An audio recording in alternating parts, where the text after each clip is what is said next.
Hello, everyone. How are you? Hope you're having a great Friday. Welcome to Drama Free Friday. It's nice to have you here in my studio with me. The cats are already whining. Could be one of those days. Could be one of those days. Hello, hello. Hi, CB. Muriel, Petka, Dorothy. Hello. Hi, Judy. Hi, Becky. Hi, Pauline. Hi, Fanny. Hi, Shirley. We're sunny and beautiful. Excellent. Hi, JZ, Auntie Michael. And anybody I missed, I don't know if I said hello to Judy. I think I did, but yeah. Right out of my head. It's really nice to have you here. I'm glad you're joining me today. Hi, Michelle.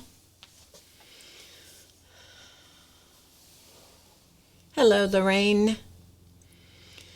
I'm doing fine. It's beautiful here. Absolutely beautiful here. Hi, Kathy. Hello, Ina. So come in and make yourselves comfortable. Just readjusting some things. I'm glad you're all here. It's so nice to have you be a part of my Friday in my studio. Hi, Krissa.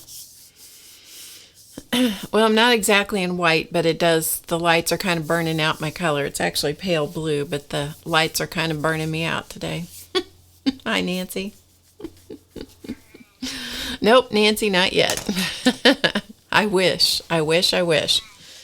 My technical department has been occupied for the last couple of weeks, which has put everything in a holding pattern temporarily. Yeah, so patience is a virtue for all of us. Hi, Karen.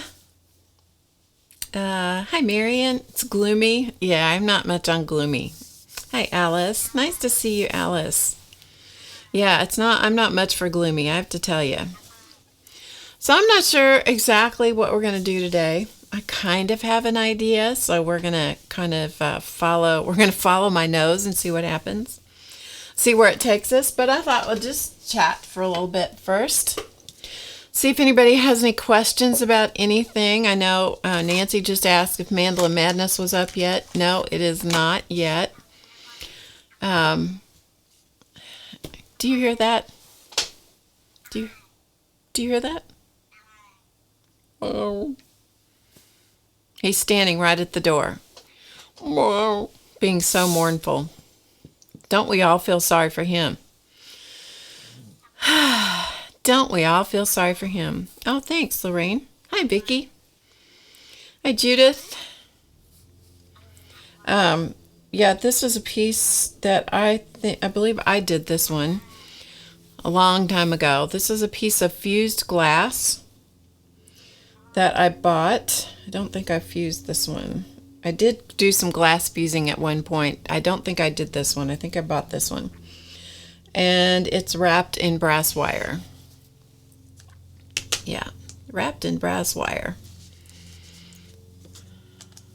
Oh, it's no problem, Nancy. Nancy says she's sorry for being a pain. You're not being a pain. Trust me. You are not. Not at all. Not one single bit. Don't ever think that. Yeah, Lindy says, sounds like he says hello. Yes, that is what they sound like all the time. Yeah, they sound like that all the time. They have lovely, melodious little voices. Those two sponsors. Hello, Allie. Oh, thanks, Judith. Hello, Scooby. Nice to have you here. Yeah, he's in there. They do have a certain twang. They adjust their voices when they're behind the door right here that they can't get out of. Now, if that door was open, 90% of their time they spend in there of their own choosing. But the 10% of the time that I have the door shut and shut them in there, they stand at the door and complain until they finally wear themselves out and go take a nap. It's just like little kids. Hi, Carol. It is just like having little kids. I'm telling you. Gerger, I have not seen you here before. Welcome. Gerger or Jer, you're going to have to tell me. They do indeed talk to us. Yes, they do. They talk a lot. The time I answered a YouTube comment a little bit earlier today who said she hoped that the sponsors were something like behaving or something like that. And it's like they're asleep, so it's good. They're asleep. When they're sleeping, it's really good. Although they are funny. They really are funny. Hello, Mare. Hi, Jamie. Good to see you. I'm just having a little tea with you guys in my Imagine cup. I love these. I love these tall mugs. When Ian Jackson is here, he says he calls this my tankard. Hi, Hayes. He calls it my tankard. I don't know. I don't know what that means. So we're going to be playing around today. I'm going to show you once we actually get cracking here. We're just chatting for a minute. Chatting for a minute. Krista says for 15 years she was working making stained glass of her own designs in her studio. Oh, cool. So she loves glass and likes the piece I made. Well, I didn't actually make the glass on this one. I just did the wire piece around it, but the wire. Sometimes you'll hear this called wire wrapping. Sometimes you hear this called wire sculpting. Sometimes you hear it called something else. Wire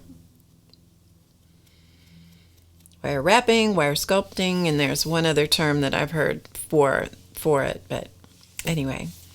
Hello, Skinny Cat. Hey, Dorothy. Hi, Lori in Montana. Good to see you.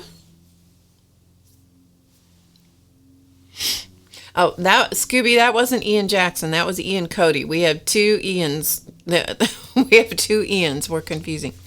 Ian Jackson is one of the regular viewers. Ian Cody was the guy that was here in the studio with me last week. Wire wrapping. I'm not so good at it anymore. I used to do it a lot, but I'm not so good at it anymore. I'm going to have to brush up my skills. Sculpting supreme, huh? That's okay, Scooby. No problem. No problem. No problem.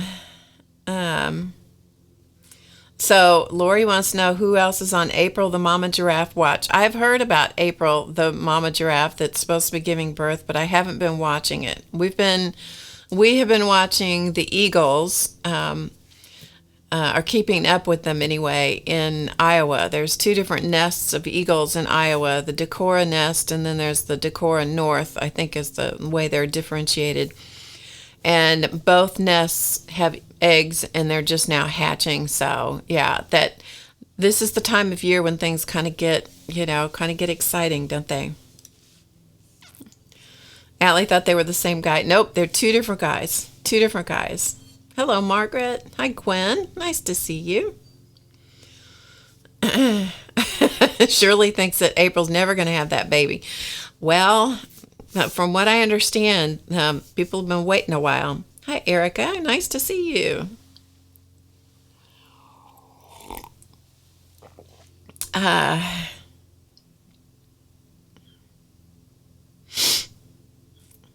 So I was just watching. Hayes has April in a pop out so she can watch both of us. That's cool. Oh, the Eagles in DC just hatched. DC4 and DC5. Now,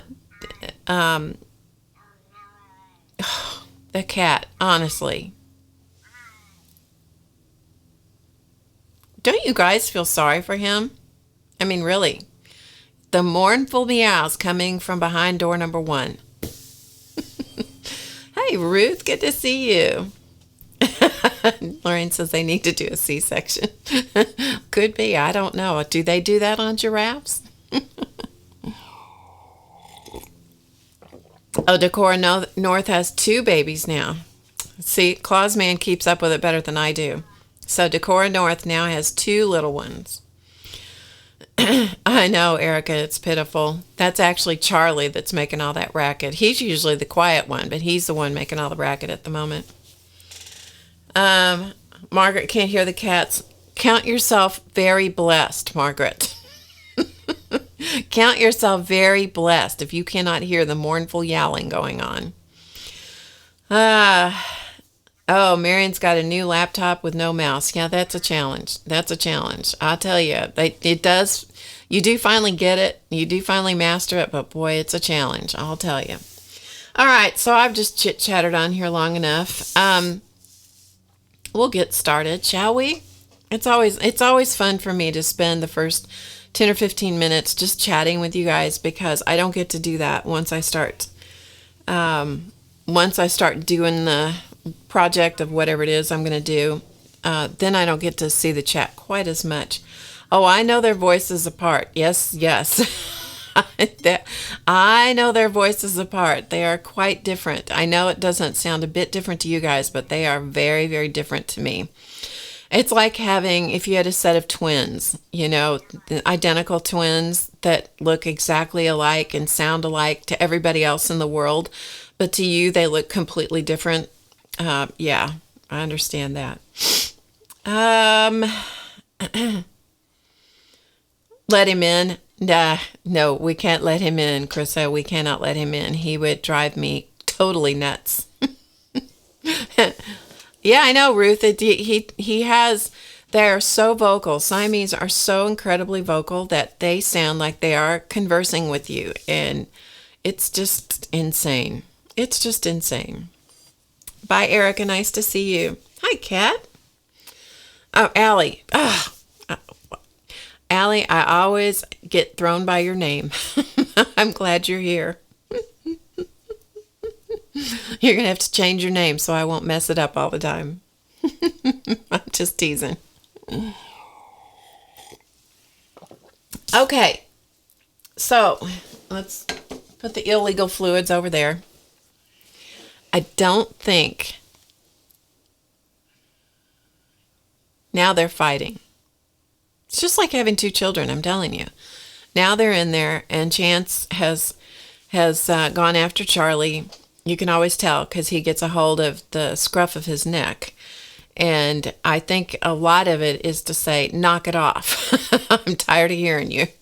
So they're in there fussing. Anyway, enough of that. Yeah, I started to say something, and now I forgot what it was. Oh, Allie lives for Drama-Free Fridays. That's a good introduction.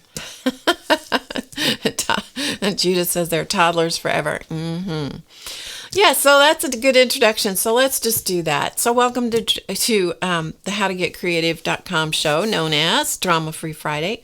My name is Barb Owen. If you don't know me, if this is your first time joining me, either live or on a recording, I'm so glad you did. Thank you for taking your time to check in and to watch.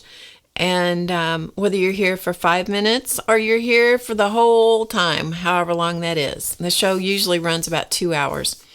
So having you here for that, any time that you can spend with us, I'm really grateful to have you here. I do believe I have the best audience online. I truly do.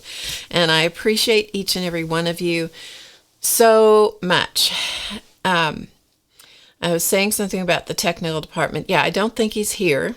The technical department is my son, who monitors sometimes from California. I don't think he's here. If he is, we'll flesh him out. He'll come in and say something to let us know he's watching. So the illegal fluids, known as tea, live off the table because I get in trouble if he's watching and I have illegal fluids. Yes. Hi, Yvonne. All right. So it's Drama-Free Friday. And what does that mean? That means that you're in my studio with me, looking over my shoulder, watching me do some sort of creative project. Sometimes we have creative chats, which we have had 2 in a row for the last 2 weeks. That was an unusual treat. Very unusual treat to have 2 creative chats in a row. That was great. But I'm a little rusty at doing stuff for you guys. You wouldn't think that 2 weeks off of doing things in front of the camera with you would make a big difference. But the last several weeks I have been knee-deep in computer work, and so I haven't been actually recording and filming and that kind of stuff as much. So anyway, enough excuses. Drama Free Friday is all about positive enjoyment and just taking a break from whatever's going on in the world. There's enough craziness going on out there that the world's going to be okay for the next couple of hours. If it's not, go deal with it.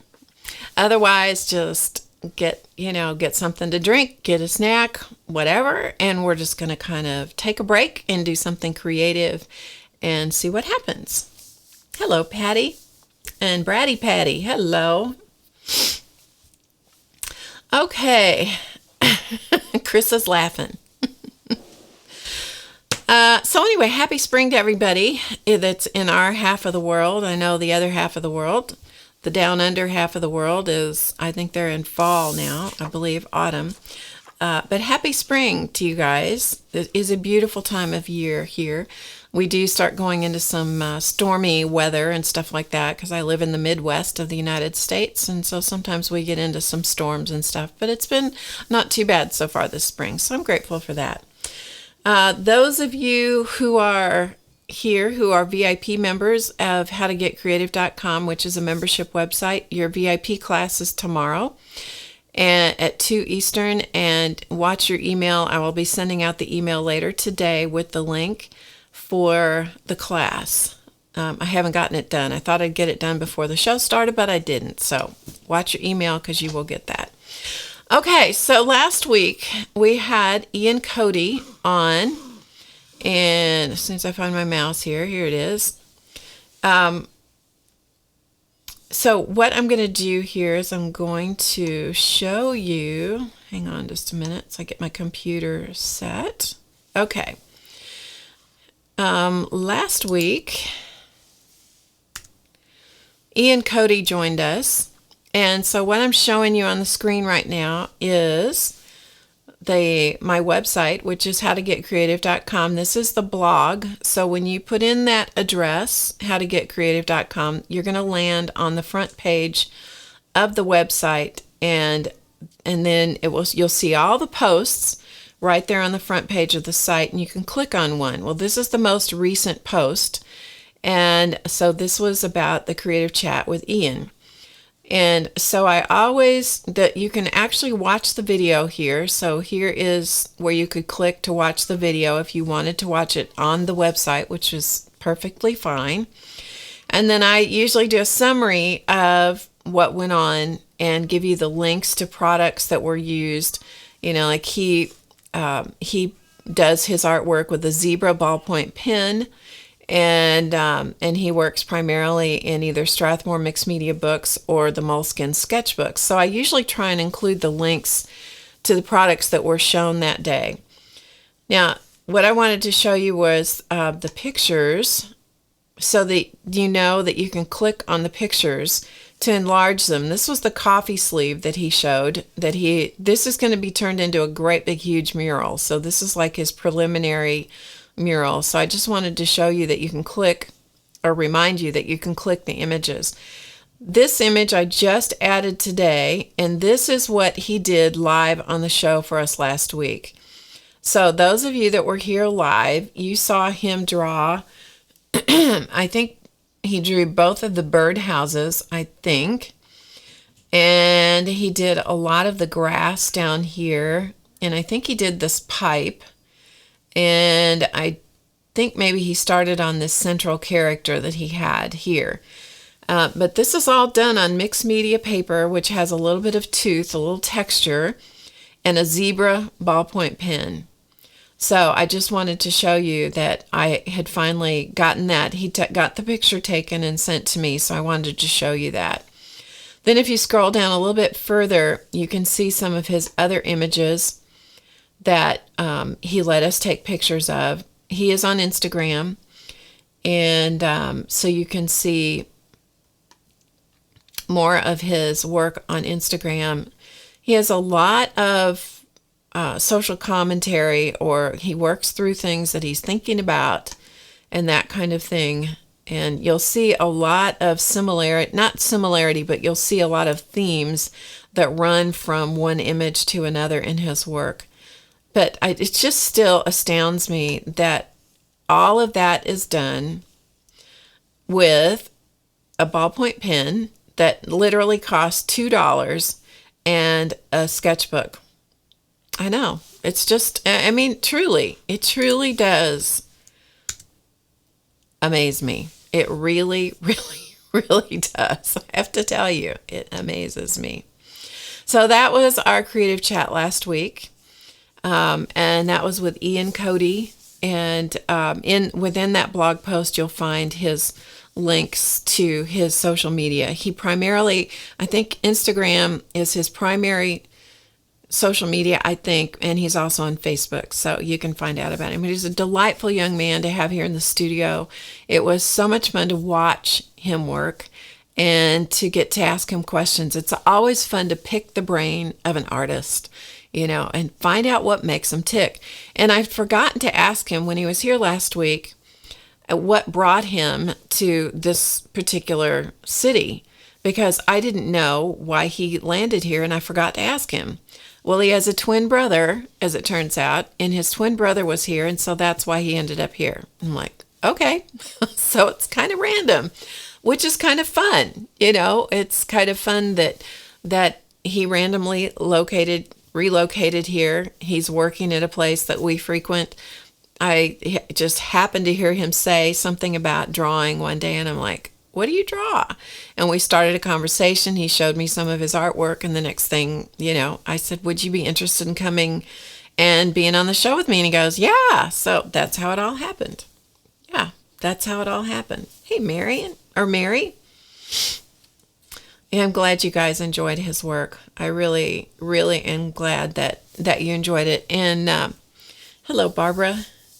And so, Ian, if you happen to watch this recording, everyone is giving you lots of kudos and thumbs up and saying how much they really enjoyed watching you work and having you here too. Okay, so that was that. I just wanted to show you that because I wanted you to be able to see the completion of the artwork. So if you want to study that more closely, just go over to the blog, to the website, and click that image, which is right there on the front page of the website. It'll take you to the post, and then you can look at it.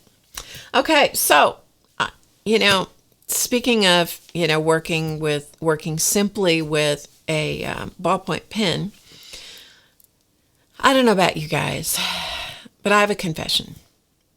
Yes. My confession is that shiny, pretty things always seem to jump into my hands or my basket or my cart or whatever. Well, this was no exception. I went to this store 2 or 3 weeks ago, and it is a weaving and spinning store. That's what they specialize in. And it's called Hill Creek Yarn. I'll show you do it this way. They used to have an online store. I'm not entirely sure if they still do, but this is the store where I was. Hill Creek Yarn. Well, they have a .com, so yeah, there you go. Answered the question. Barb, if you just read the label, you can answer your own questions sometimes, right? Yes, silly. Oh, silly girl. Anyway, while I was there, what do I find but I'll show you this beautiful, beautiful madness. And if you've never seen this before, you are in for some eye candy. Some eye candy, yes.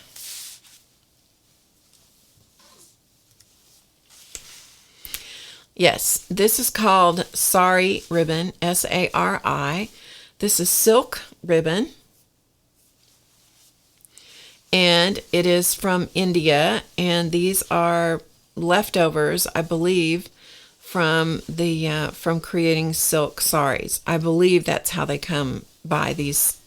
I think it's leftover things. Let's see what it says.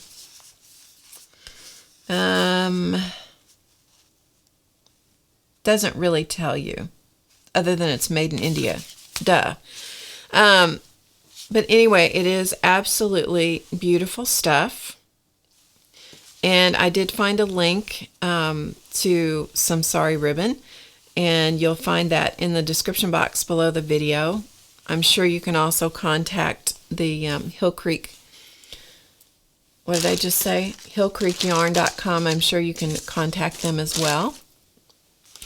But they are absolutely stunning. And the way that this works is, it's put together, it's tied in such a way.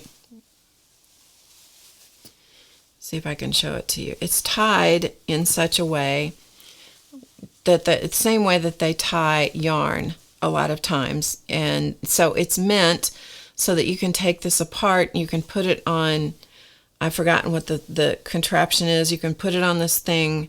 It's a big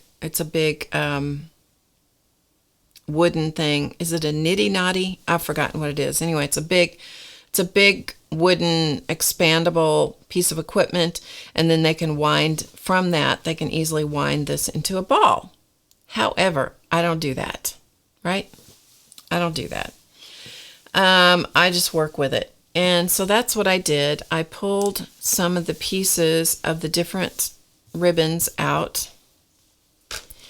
And I've just worked with this one. We may work with one of the other ones. I don't know. We'll see what happens. And so I just pulled out some of the ribbons like this, and some of them I ironed. So I ironed this one, and I ironed this one. This one has not been ironed. And from that I made, in the UK, Rainbow Silks has it, Dorothy says. Good. A yarn winder thingy. That's right, Judith. So from these, I made some little ribbon roses. And so I thought that we would play around with that a little bit today.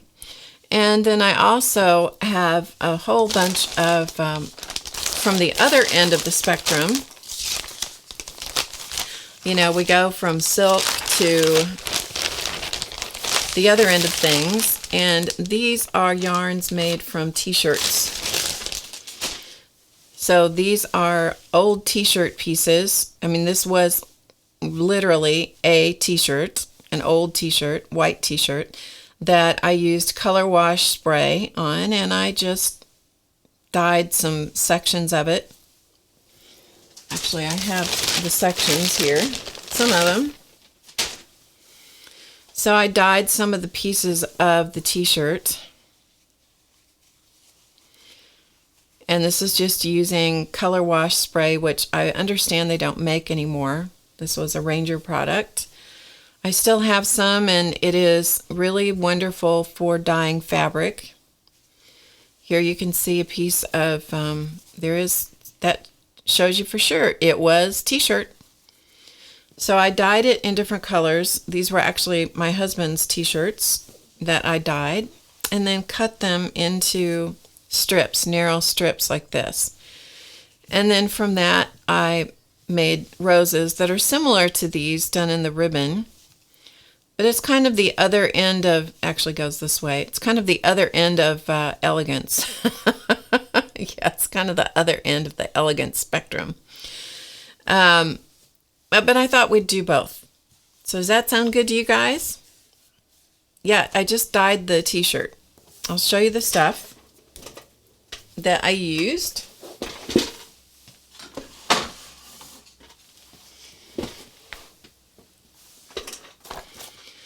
They're very easy to use. If you can find them still, I'm sure there are businesses, online businesses and things that still have these in their stock. These are color wash sprays, and they come, but like I said, I think they've discontinued all of these, but they come in a bunch of different colors. Red pepper, sunset orange, Wild Plum. This one right here is Wild Plum. Okay, this is Wild Plum. I'll just show you some of the colors. This one is red pepper, I believe. I'm pretty sure that's red pepper. That one. Let's see what else. This one right here is butterscotch. That is one of my all-time favorite colors. I love that in the dye fabrics. Yeah, the tumble dyes would work fine too. Absolutely. The color wash sprays tend to be a little more of an earthy tone. This is Stream, so that's that one. Let's see, what else do I have here? I have this one. And that one is Sailboat Blue, I believe. It's either Sailboat Blue or Denim. I'm not sure which one of these is that blue. And this one, which is the green of the green leaves here, this green one is Meadow, I believe. Yeah, that's Meadow. So if you can get your hands on any of these, they do work really well for dyeing fabric. Now you're not going to want, I'll have to say, if you were going to dye like a big piece of fabric for some reason, you would not use these. These are great for small things, like, little sections of t-shirt fabric. But they're really nice, and it is permanent on fabric. A lot of people use these on paper as well. They are never permanent on paper. So, yeah. Is Race here? I didn't see him. Uh-oh, there he is. It's a good thing that illegal fluid was off the table, isn't it? Some of the other colors that it comes in, or was available, is Cranberry and Sunset Orange and Lettuce and Espresso. And there were some other colors as well. Those are the ones that I have. So here's actually all of the colors. Lettuce, butterscotch, terracotta, cranberry, raisin, wild plum, eggplant, denim, stream, bottle, pesto, and espresso is what, this was a chart that I got from somebody. Anyway, so if you have a chance to find some of those, if you enjoy coloring your own fabric, they do make some beautiful, they are some beautiful colors. There's plenty of other fabric dye on the market, however, you don't have to use them. Hello, Sylvia. Other products that you can use to dye with, in case you can't find these, would be things like RIT dye, the Dylon, or I think it's pronounced Dylon, D-Y-L-O-N. Dylon dye is another one. That's a really easy one to use. That's a cold water dye. You can also, there are many professional dyes like Procyon, and they're the kinds of dyes that fiber artists use. And so those dyes, you come in a powdered form, just so you know, they come in a powdered form, and you need to be very, very careful working with those professional dyes, because the powder is incredibly difficult, toxic, shall we say, on your lungs. Once the powder is suspended in water, then it is no longer harmful to your body. But you have to be very careful. So you want to, if you're working with professional dyes like that, you want to be sure that you're wearing at least a really good mask over your nose and mouth. Better, much better if you wear a respirator and cover all your skin when you're working with the powders to get them into the water. Like I said, once they're suspended in water, it's okay to work with them. But Rit dye is a good one. Tumble dye is another one. Dylon is a good one. So there's a number of dyes out there, you know, lots of choices. Wendy Vicky as permanent sprays, would they work? I don't know, Marion. You would have to try them and see. I really don't know. Yeah. People dye with Kool-Aid and it's safe to use. Yes, and I've dyed fabric and fiber also with Kool-Aid. I don't know about its light fastness over, you know, long term. I have to say that this little pin that I made, this little pin right here, I'll show it to you up real close. So this little pin that I made, this is done with the t-shirt fabrics. And this one I have worn, I usually have this on my coat, and that's one of the things I really like about making pins is I wear them on my coats or my blazers. And this thing has been exposed to the light for probably the last 2 years, and it has not faded at all. So, you know, that's one of the things that you always have to think about is how things are going to react when they're exposed to light over a long period of time. But, you know, on the flip side, if the color fades out of this, I want to just make a new one, you know? Yeah, Easter egg dye is another dye that you can use. Again, I don't know, I really don't know, again, about the light fastness, but a lot of doll makers use Easter egg dye and Kool-Aid to dye the hair fibers for their dolls, so... yeah. You're welcome, Allie. Okay. Okay. So I don't see any more questions in the chat. If you do have questions, be sure you put them in capital letters because otherwise I don't see them. All right. And sometimes even when you do put them in capital letters, sometimes I still miss it.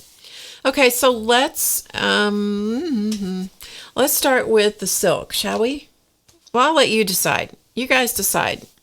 Would you like to see the flowers done in silk first or in t-shirt? Let's take a vote. I'm going to wait a minute and see what you guys think. So we'll do both, but which do you want to see first? Do you want to see t-shirts or the silk? Aunt Becky says silk. Ruth says silk. Silk. Well, it looks like silk is winning. Okay. Silk. We'll start there. Got it. You guys all have one agenda today. Silk first. Except for Lorraine. Lorraine says t-shirts. Okay, I'm looking for a piece of paper. Because I need something to put glue on. So I'm just going to use a piece of paper. So to do these, what you want to have on hand is two things. You want to have the silk ribbon. And what makes these particularly charming, in my opinion, is that they're filled with ravels, you know, because they are bits and pieces. Hi, Rebecca. Yeah, we'll do both. We'll just start with the silk because that's what they're after. That's what they're all jonesing for. So let's take a look at this ribbon. I'll show you what I do to work with this ribbon.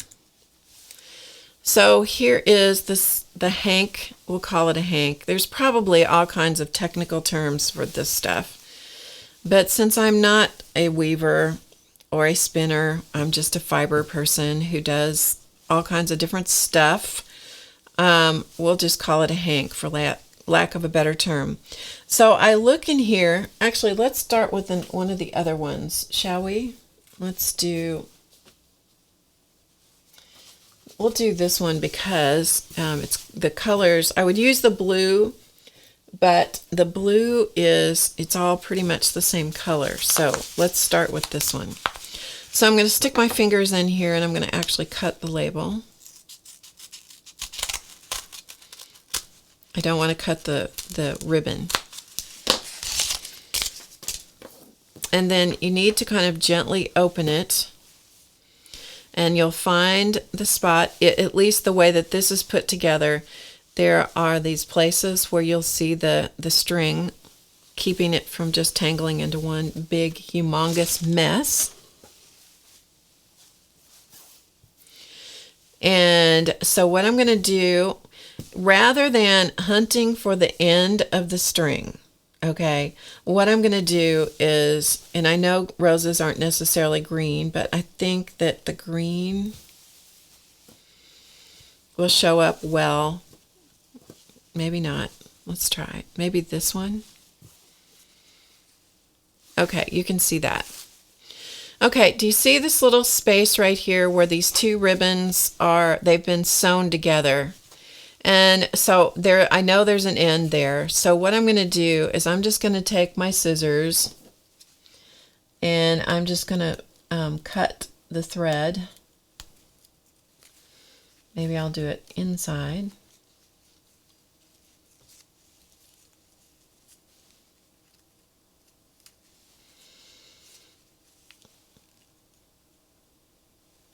The ones that I was working with last night, the threads came right out. This is stitched together very closely. So you know what we're going to do? We're just going to cut off the end.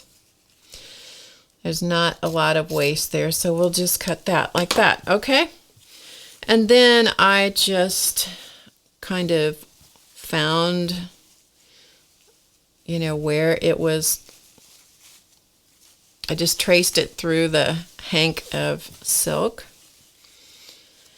And just kept pulling it out until I had a nice long piece of the ribbon.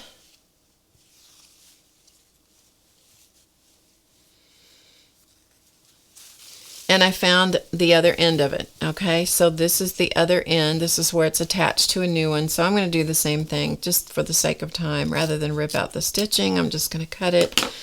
And now I have this nice long piece of the silk. So you can, like I said, you can iron them. Hi, Carla. Can alcohol ink be used to dye fabric? I don't think so, but I have not tried it. So I don't know the answer to that entirely. But it's a very good question. Okay, so Mary says that she has used alcohol ink on t-shirt fabric and it worked. Yeah, I think the name of the game for all of this stuff is just to play with it and try it. You'll notice that some of the ribbons are wider than others. Like these all came from the very same hank of silk. All of these. And you can see that they're different widths. So, and these are all of these have been pressed. Now, if you iron the ribbons until they're flat, you're going to end up with a very flat result. Okay, it's going to be very flat, but that would be great to use on a paper project. You know, you could use it on a greeting card, you could use it in your journals, that kind of thing. If you don't want to have them flat necessarily, then you can end up with something like this. There's quite a bit of difference in the thickness of these. I'm not sure whether you can see that for sure, but there is. There's a difference in the thickness when the ribbons are not ironed flat. So we're not going to iron it flat. So you need a piece of ribbon, and how long? I don't know. Just that long. And then I'm just going to use, this is Tacky Glue. Okay, so I'm going to just squirt out some Tacky Glue on a piece of paper. And then I have a pin. It's very high tech. It's very high tech here. It's very high tech. So the first thing I'm going to do is I'm going to take one end. I'm going to move my glue a little bit. I'm going to take one end of my ribbon. I'm going to tie a knot in it.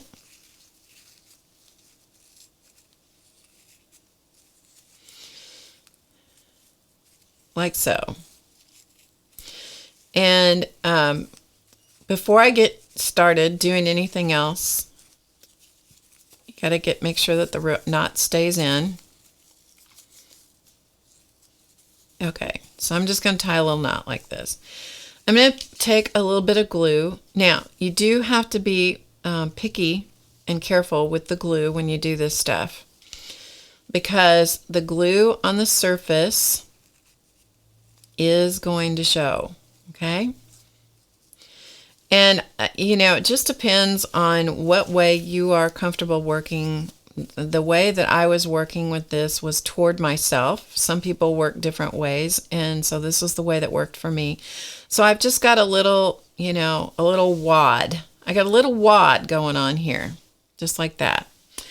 And I'm going to switch over here to the other camera because I think you're going to be able to see it better. In fact, I know you're going to be able to see it better. Okay, so we have a little wad. It's a knot. There's the knot. And I just literally wadded it up and glued the little end underneath so it was a place to start. It's like the center of the flower. And then I've got my little thing of glue and my straight pin. So I find it a little easier to work toward myself. So I've got the little knot going on here. And then I just start twisting the ribbon. And you have to work in small sections. So I twist it a little bit and I put a little tiny bit of glue in there. And then I twist it some more. It's very scientific, guys. It's very scientific.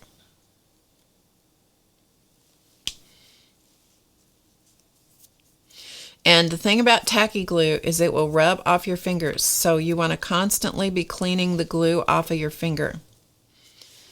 And the reason you want to do that is because when the glue is up on the top of the flower and it dries, it is going to show. So you try to keep your hands, you try to work as clean as you can. So twist the ribbon, wind it around the center, and every little bit stop and add some glue. Now, I have seen people work with hot glue doing this kind of stuff, and I have to tell you, I'm not a hot glue person. I don't like hot glue. I never have liked hot glue. So, yeah, I don't work with it. But you know what? If you guys, any of you watching, want to work with hot glue, please don't think that just because I don't do it that you can't.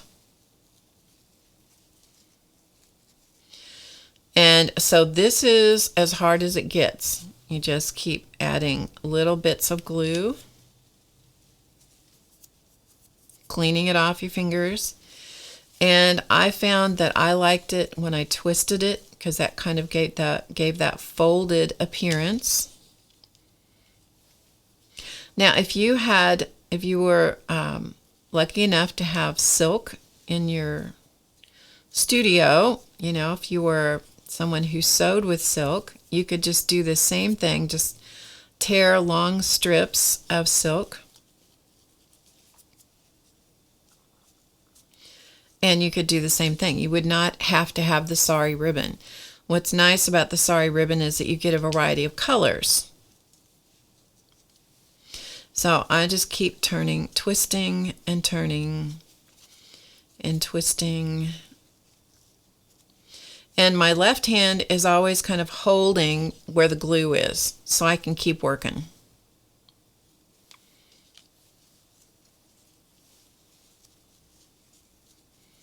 But do you see how it forms?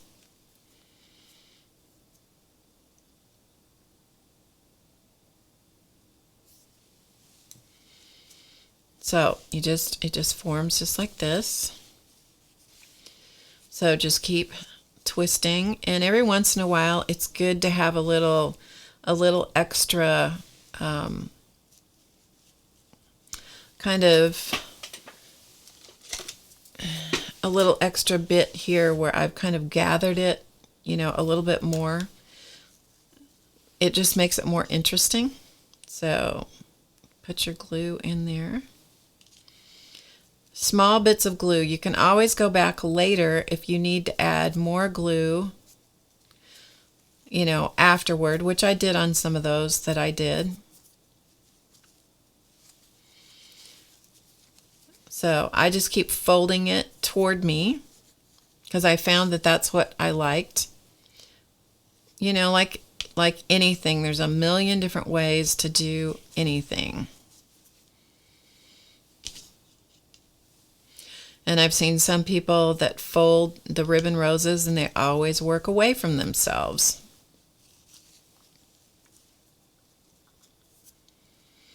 But the most important thing as I was playing around with this is that you need to work neatly. Now, you could also do this with a thread, a needle and thread, where you were connecting things together only by needle and thread instead of using glue. And that's probably a good thing to do too. But I'm like, this is easier for me to work with the glue and just work at keeping my hands clean than it is to try to mess with a needle and thread and the ribbon.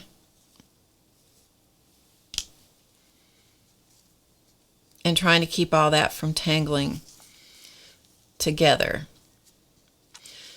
But hopefully you can see it. I mean, they go together really relatively quickly.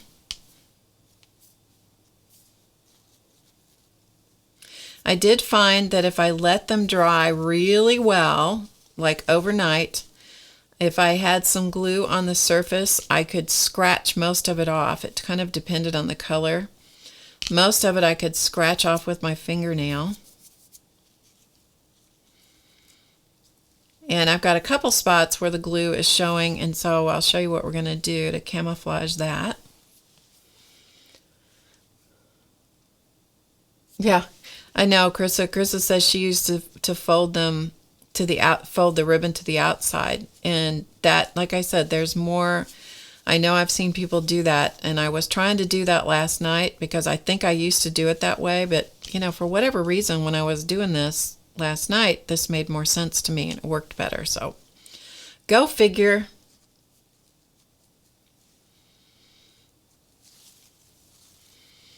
Okay, so you see what we've got so far, and you'll see the little raveling bits from the edges of the Sari ribbon. I happen to love that. If you don't, now if you've got a big long one, you could clip that off, if it gets in your way. I happen to like the small little raveling edges.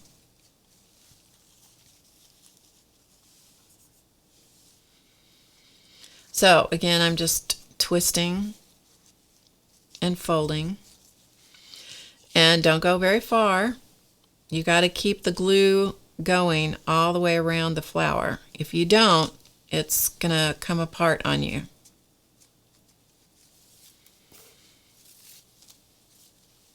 And the tail of your ribbon is going to get very twisty. That's why I work in a small piece, not try to work from the hank, the whole hank of yarn, because the yarn is going to twist on you, and so you've got to have it so you can untwist it. And you'll see some air spaces right here and right here. If those don't get covered by the next round with the ribbon, then I'll show you, I'll just take a little bit of, tiny little bit of glue, and I'll come in from the back is maybe the safest thing to do.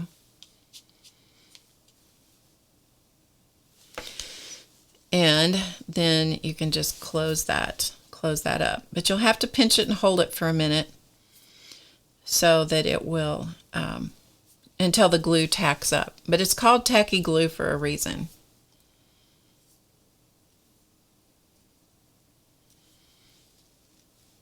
It tacks up really quite quickly. Okay, so I just keep folding. And sometimes I'll twist it more than once. And then I hang on to it with my left hand and then stick the glue in there. And again, you got to hang on to it until the glue tacks up.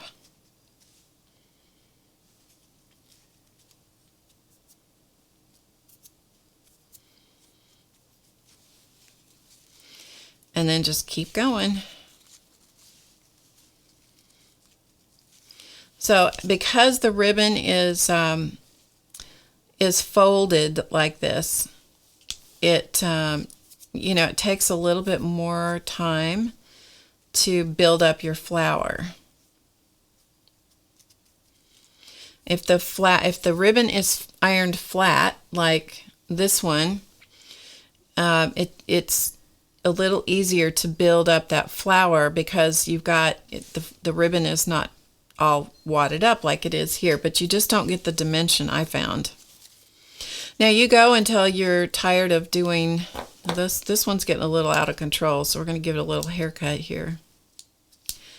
Go until you're finished with this, and I think what we'll do is we'll just use up the rest of this ribbon because why not?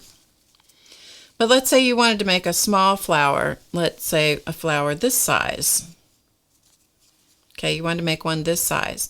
Well, you just go as far as you want, clip the end of the ribbon, and then you're done. Glue the end under. But we'll go ahead and we'll finish up using the rest of this ribbon. And you'll have to keep pinching, kind of pinch back a little bit. If the glue doesn't want to hold, then just kind of give it a little love pinch.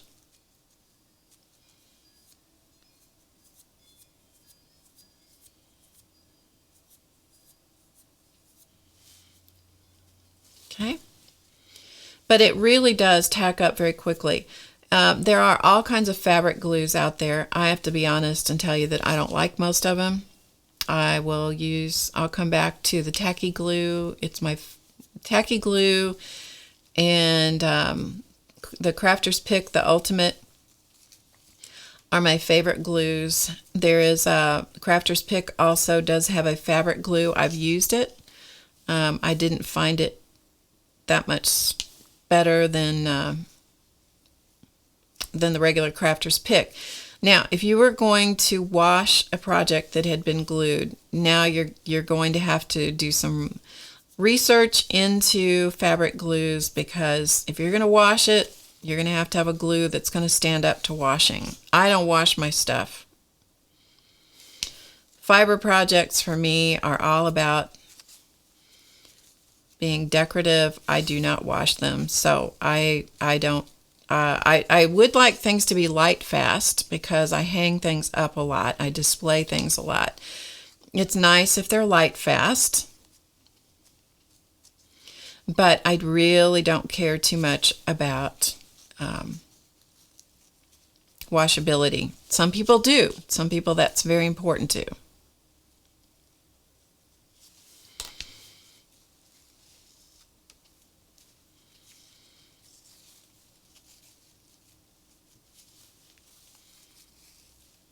So I think you can see how it forms. It's really not hard. You just can't work very far before you have to stop and glue. But you can see how it's coming together. Yeah, these are great to use on dolls. They're great to use on, I love them as pins. I really enjoy wearing coat pins. And I've turned my doll faces into coat pins. I've done that for a long time as well. And you could do, I could do one of the doll faces, make a flower that's big enough and put the doll face in the center of it, and that would be cute as well. So you can do all kinds of things with them.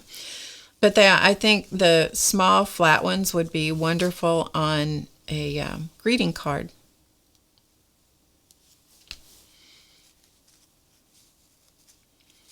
And I've seen people decorate denim vests with silk flowers and silk ribbon flowers and all kinds of things.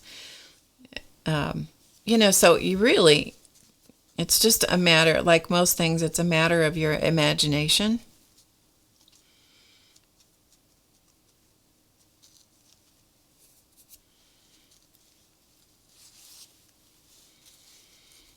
Okay, and then just keep going.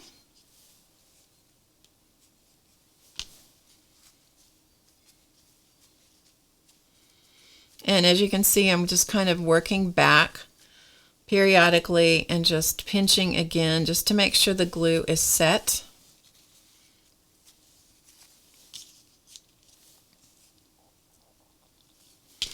But you can see the tiny little bits. See that tiny little bit of glue I'm using? A tiny little bit of glue will hold just fine.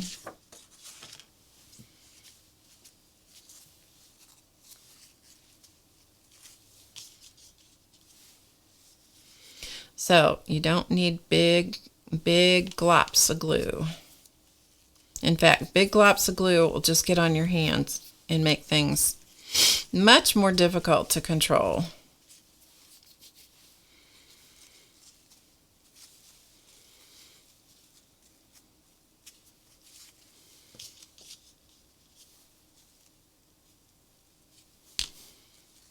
So it takes a little bit to do it, but it's not difficult. It's not too time consuming to do it.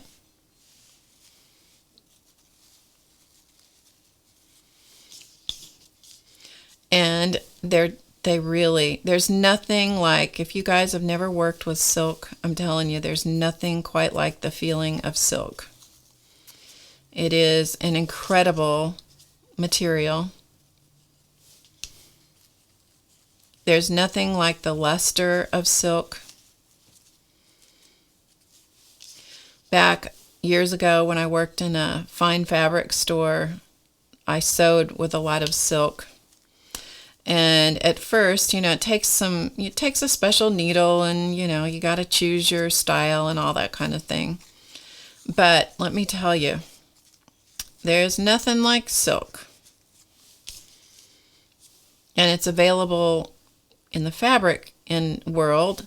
It is available in many different ways. You can find silk noil, you can find silk shantung, you can find silk broadcloth.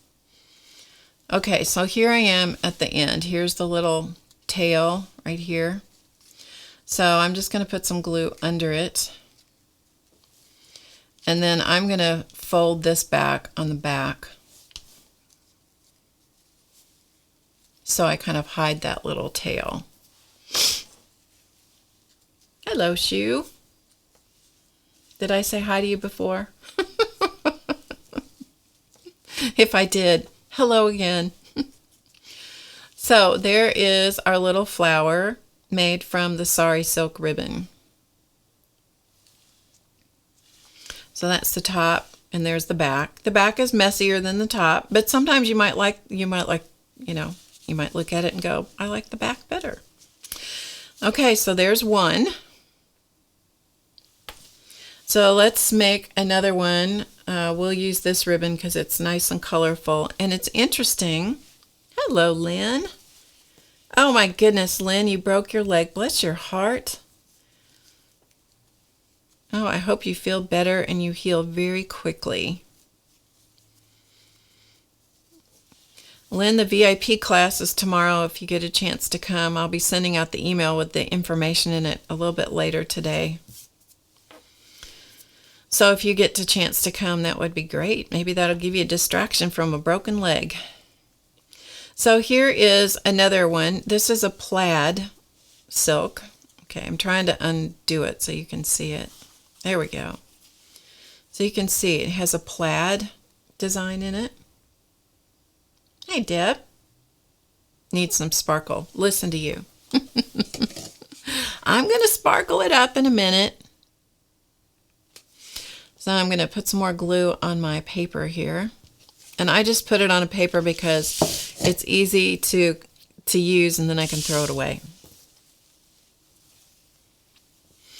So this is unpressed. Again, this is just the way it came from the hank. So I'm going to make another knot. Now this is a much shorter piece of ribbon, so this won't be a very big rose unless you add it onto it, which of course you could. You could just add another piece of ribbon to it and keep making it bigger. It is beautiful silk, isn't it? And when I buy those hanks of the silk ribbon, I just kind of look at the color combination and go, yeah, I really like that. Oh, Lynn, that's not good. That's not good. Bless your heart. Okay, so I've glued that little knot and the little end under, so that's what it looks like. So I kind of glue it. Well, I could glue it a little bit better, couldn't I? Put a little bit more back here.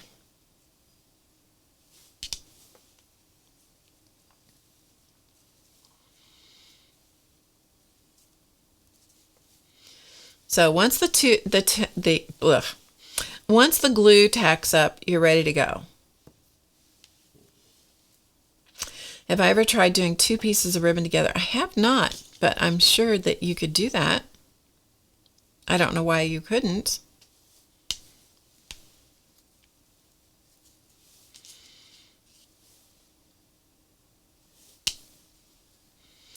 Okay, just kind of get it started. So I've got a center to work around here. So I'm just kind of making that knot a little bit bigger.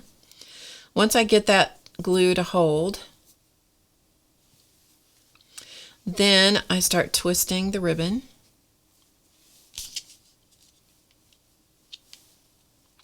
It might be really interesting to do that with two different colors of ribbon too, you know.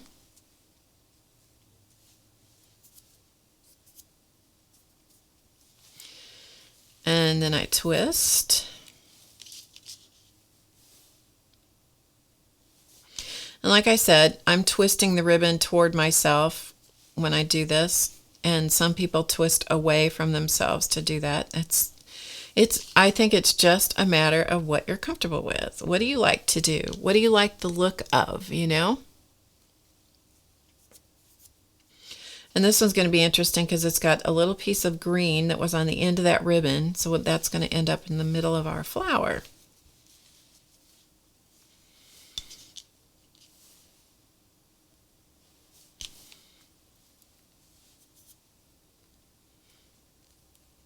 Hey Jessica, I'm working on making some little ribbon roses out of Sari silk. Sari silk ribbon.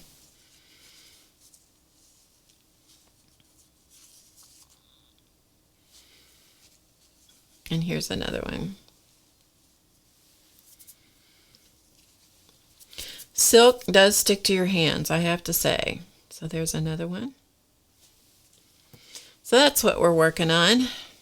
This one is a plaid silk. And I think this color is so beautiful.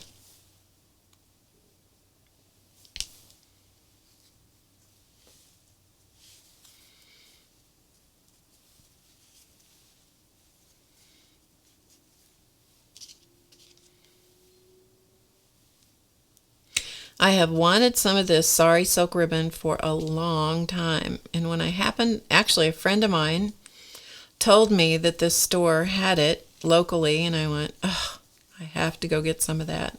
So I did. And I've used it in a couple of projects so far. I used it in a journal that I did.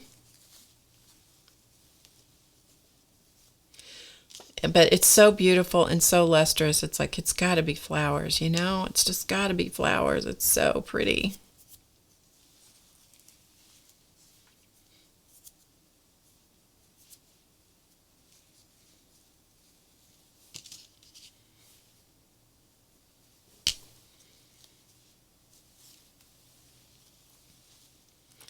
So just keep twisting and turning and twisting and turning and gluing.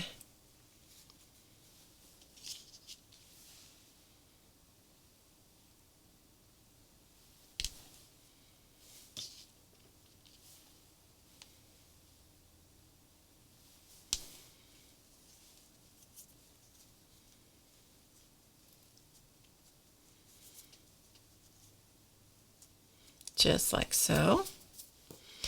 But I did find that when I was doing it that I really preferred the unironed, unpressed silk. You know, I liked it better when it was just kind of the way it came off the hank of the way that, you know, it was tied together in the hank. I liked it better. So, you know, you got to do what you like. Again, just kind of use your fingers to kind of squeeze it together in the places where you've already glued, because it's going to take it a little while for that glue to fully cure, dry and cure. So you want to make sure that everything is staying together the way that you want it to be.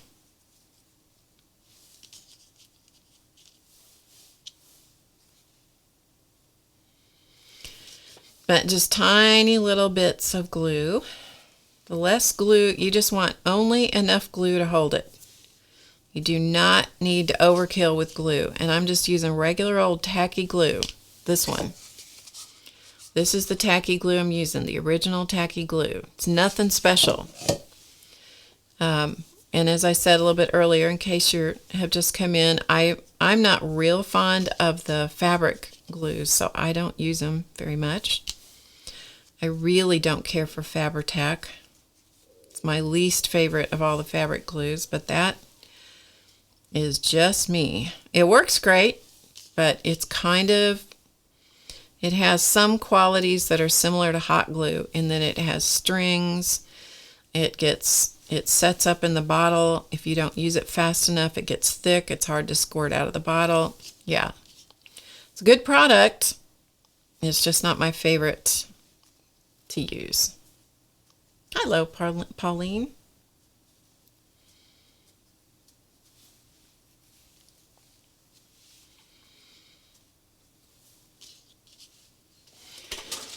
I'm hoping that you guys can see this okay.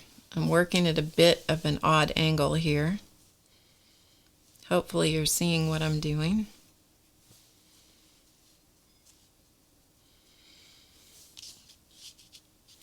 As with anything, I'd get a lot of questions from time to time about, will this work and will that work? And, you talking about different products and things. And if I haven't worked with it before, whatever the specific product is, my best thing, and it probably sounds like a cop-out sometimes, but my best answer is always to, I don't know, but give it a try and let me know how it works out.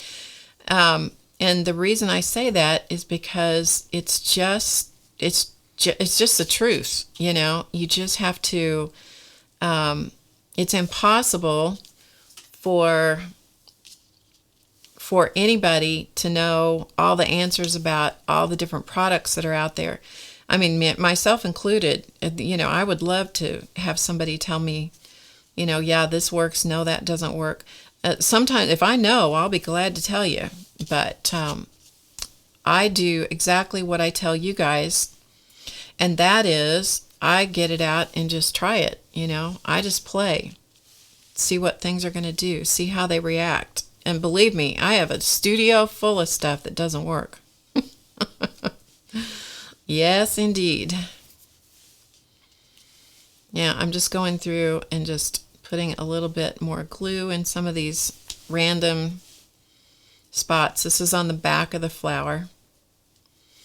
So I'm just putting a little more glue in some of these random places.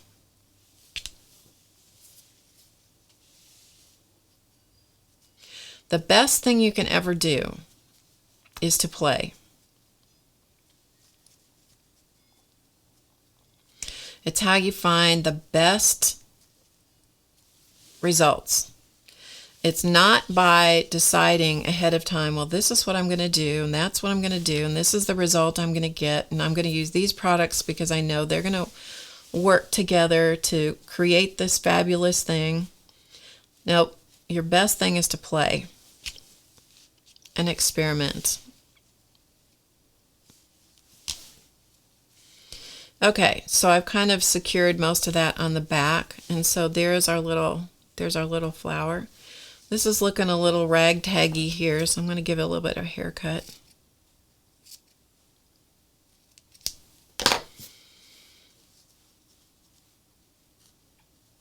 And this one may look a little ravelly, a little too ravelly here, so.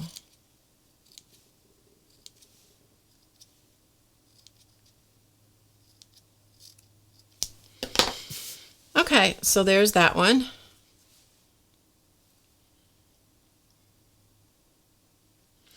Marion says she's wasted a lot of money on Fabri-Tac. Every time she buys it, it hardens. It does. It hardens. I mean, if you buy it and you're going to use it, buy it for a project and use it. I mean, it's a great glue. It really is. But I would buy it and use it. Yeah, I would buy it and use it.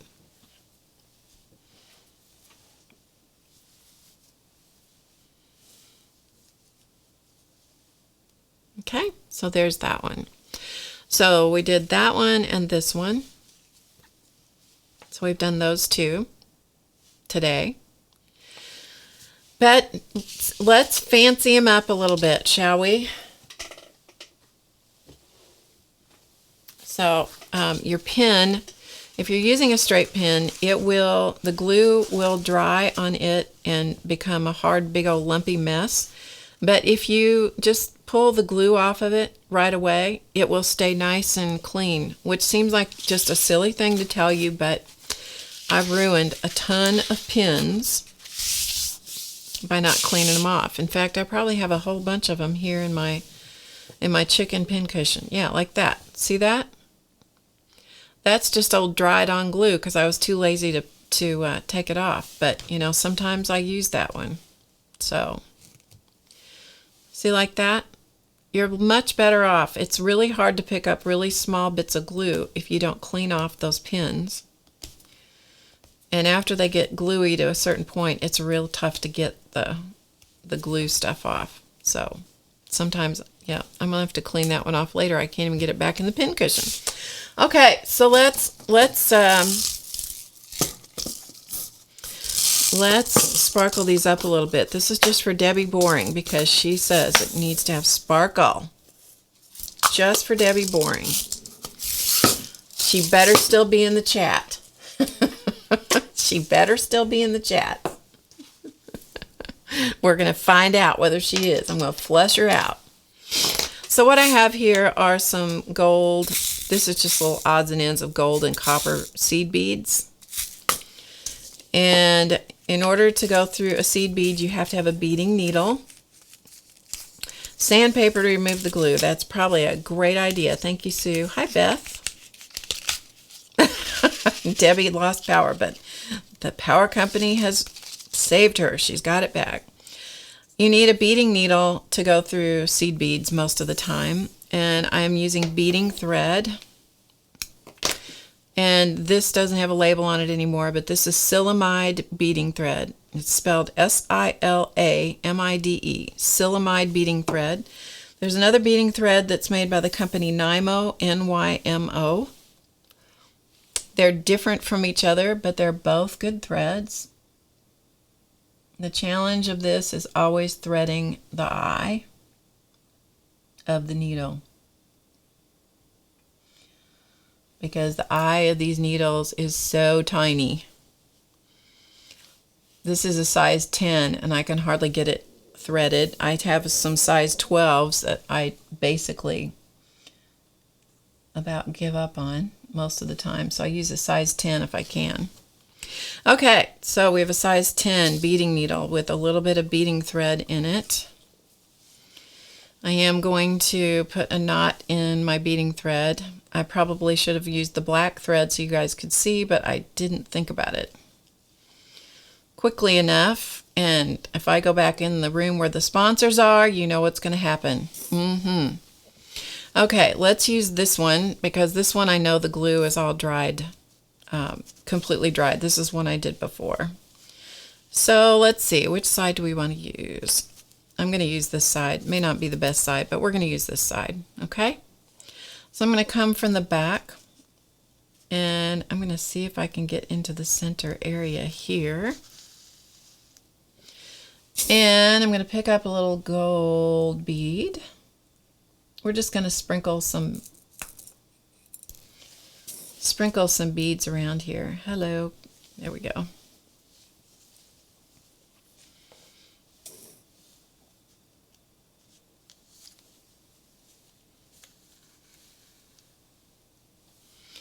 So this, Debbie, this is for you, babe. This is for you. Now, there is enough glue on this little thing that you're going to have to, I'm going to have to kind of figure out where the spots are, because this one I used a little more glue than I needed.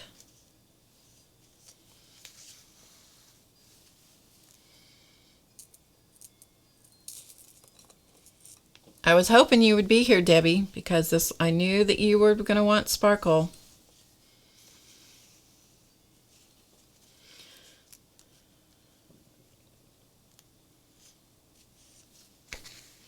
So I'm not going in any specific pattern. I'm just randomly putting some beads on. And what this is going to do is just sparkle it up and also kind of hide some of the places where I wasn't as neat with my glue as I might have been.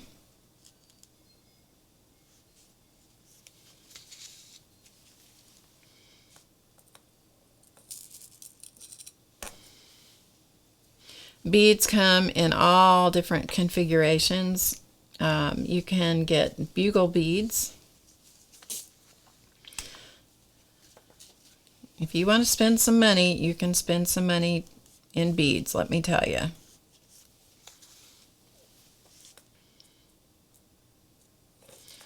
I have lots of beads. None of them are very expensive.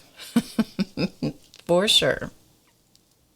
Because I am not a professional beader. I'm not a bead artist.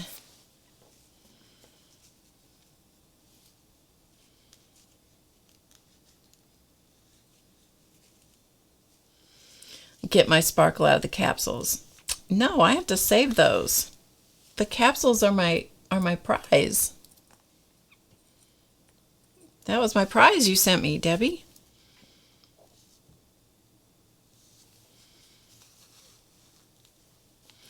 So you can kind of get the idea of just sprinkling some beads here and there. I'm just mostly putting them in the center just because. How do you like that for a reason? I'm doing it because.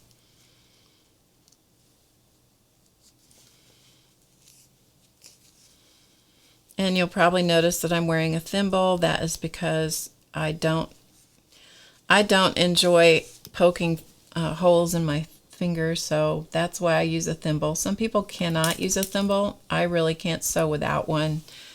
So, okay, did I get a bead? No.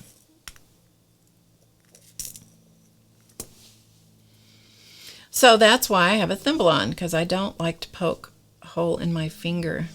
So I will use the thimble to push that needle, the end of the needle through, because these needles, these little beading needles, these puppies can go with the thread end, that can go through your finger just about as fast as the pointy end, because they are really sharp. Okay, let's do one more. So I'm just picking up the bead and then going through the bead with the needle, and then back down through the flower. And so that just kind of sparkles it up a little bit more.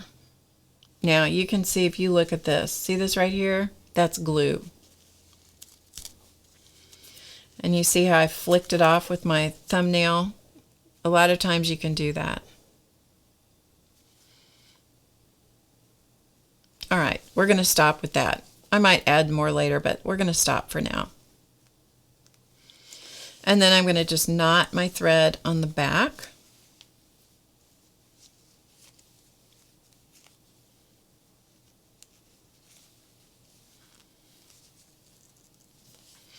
And cut my thread.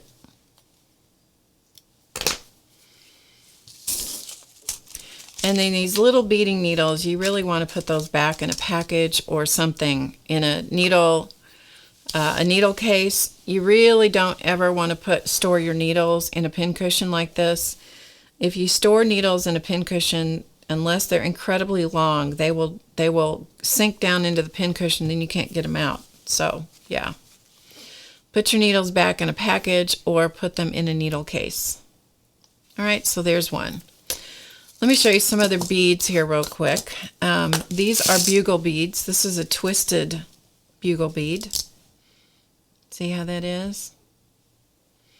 So you could do some really interesting things with those. Beads come a couple of different ways. You can get them on that are strung like this in hanks, and these are not expensive, but I did purchase these in a bead store a long time ago. They're a little easier to control. When you buy beads that are like this, you can, most of the time, you can get a hold of the end of the bead and pull, usually, like this, and you can find the end of that string. See? So I pulled that string out, and then you can just start feeding the beads off the string. So it's a controllable way to use beads if you buy them on the hanks. So I have quite a few of them here. Everything that's on the strings, you'll know those are bought that way. And see, the gold ones were that same way. They were on the hank like that. Or you can buy them loose, and you'll see a bunch of loose beads down on the bottom. The copper ones were all loose when I bought those. These are just novelty beads, so these are just different kinds of interesting beads, usually bought in small quantities. And these are more bugle beads, so these are the long beads. These are not twisted, but they are square.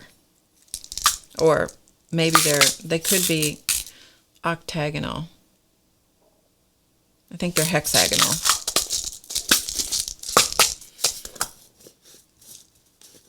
I did not sew the ribbon together. I used glue, tacky glue. I love these little stacking containers. They screw together like this, and you can make a big long stack of them. And then you can rearrange. Let's say this was the beads. Those were the beads I was using, so I could put those on the top so that it was easier for me to use. So they're really nice to have that way. Here's some other ones, the same, another one of those stacking containers.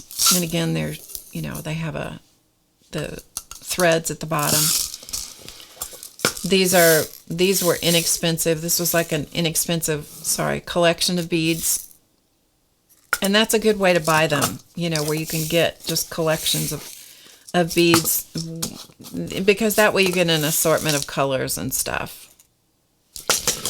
Okay, so enough about beads. Okay, so before we do anything else with these, let's make we've made 2 out of this Sari ribbon. Let's make a couple, or at least 1, out of the t-shirt, the dyed t-shirt yarn ribbon, whatever you want to call it. So I'm going to put some more glue on my paper. This is Tacky Glue again, in case you just got here. It's plain old gold bottle Tacky Glue. And using that and a straight pin. Those are my tools for creating these, okay? So we're going to just pick one of these. Let's do a blue rose just because. Just because. Because why not? So these are these are strips of t-shirt fabric that I dyed using color wash. I cut them across the knit, so the knit is stretchy. Okay, I cut it across the stretchy part of the knit. Then when you do that, they will either automatically curl themselves, or you can just take the 2 ends and pull it, and it will curl into a nice yarn. So it will curl itself by just pulling. Let's see if I have a flat piece here.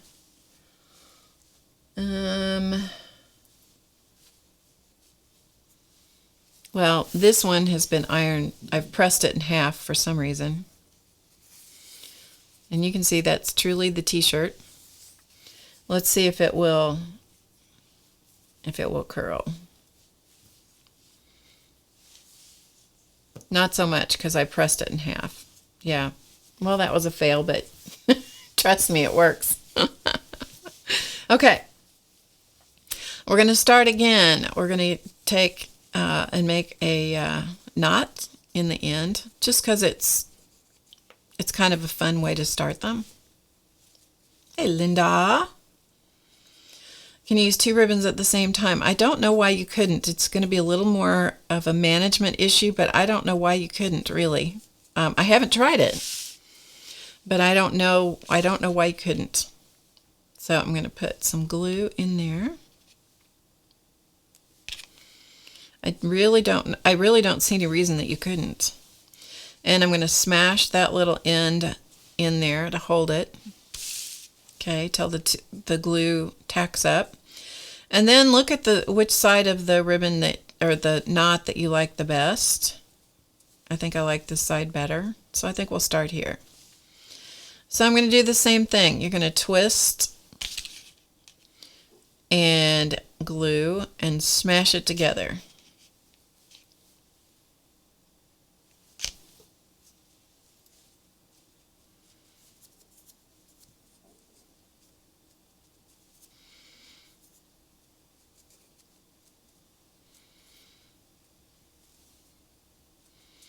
And again, you got to let it tack up a little bit before you go too far. Then twist,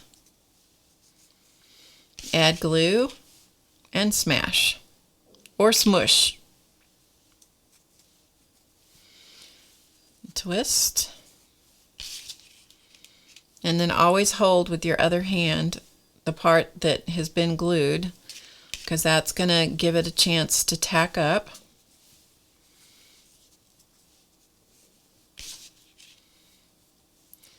Twist, fold, glue, smash.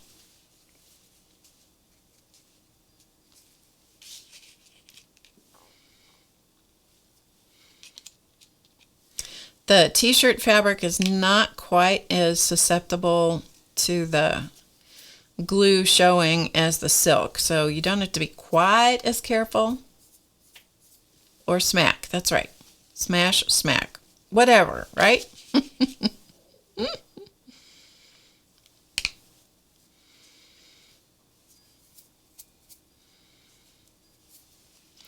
I saw Ian, the young man that was here last week, the artist. I saw him yesterday, and he said how much he enjoyed being here with you guys.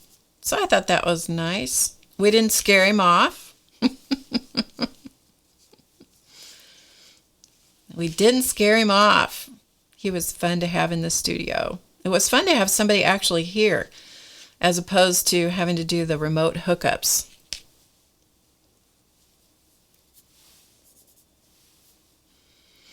Marion says Amazon has all sorts of Sari yarn. That does not surprise me. CB says that APG Jamie is as nutty as her videos. I can't believe it.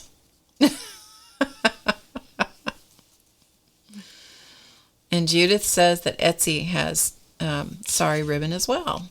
See, lots of places you can get supplies. Okay, so you can see how it's forming exactly the same way. It's just a different material. So when it's finished, you can see the difference. Different from the silk.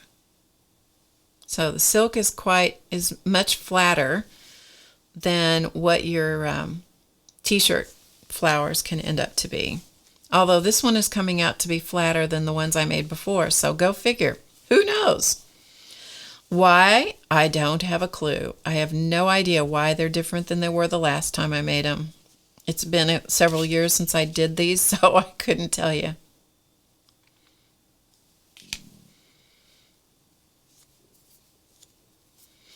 And the tacky glue will roll off your fingers, so make sure that you just see those little rolls. That's glue. Just keep rolling it off your fingers rather than let it build up. Roll it off your fingers so you keep your fingers as clean as you can when you're doing this.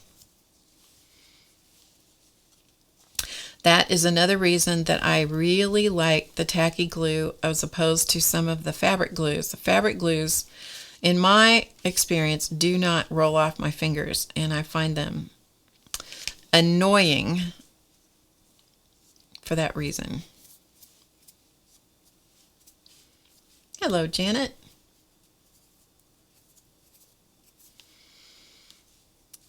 I'm doing great today. I hope you are as well.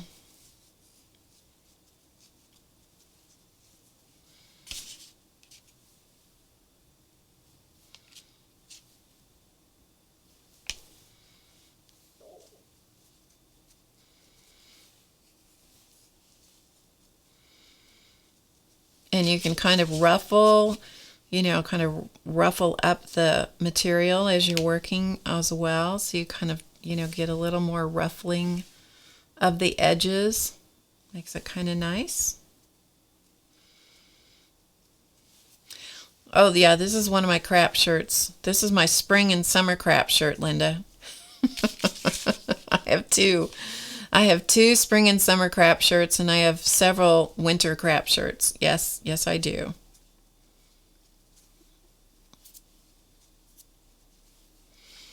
See how cruddy that is? I don't know if you can see. No matter how many times I wash it, no matter how much pre-treater I put on it, yeah, after a while, they just get too cruddy for words. This fabric that I'm using right now, Janet, is t-shirt. This is some of my husband's old t-shirts that I dyed using Ranger Adirondack Color Wash, which I think they've discontinued the product, but you could dye the fabric with anything that's a fabric dye.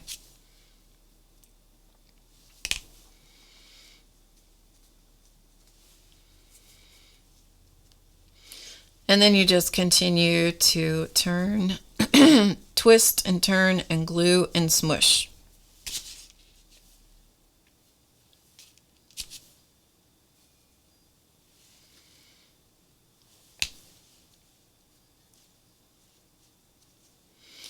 Isn't it the truth? I really just, the only way to have clothes in my world that are decent is to go buy something new, which I only do for occasions that require it. Because I would much rather spend my money on supplies and classes and equipment. I'd much rather spend it on equipment.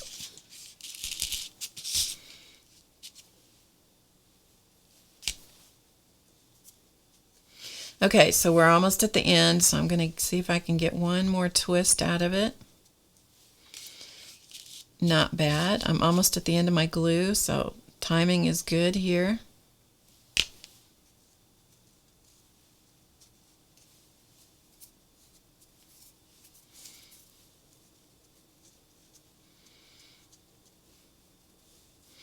And then I'll come in on the back and glue this little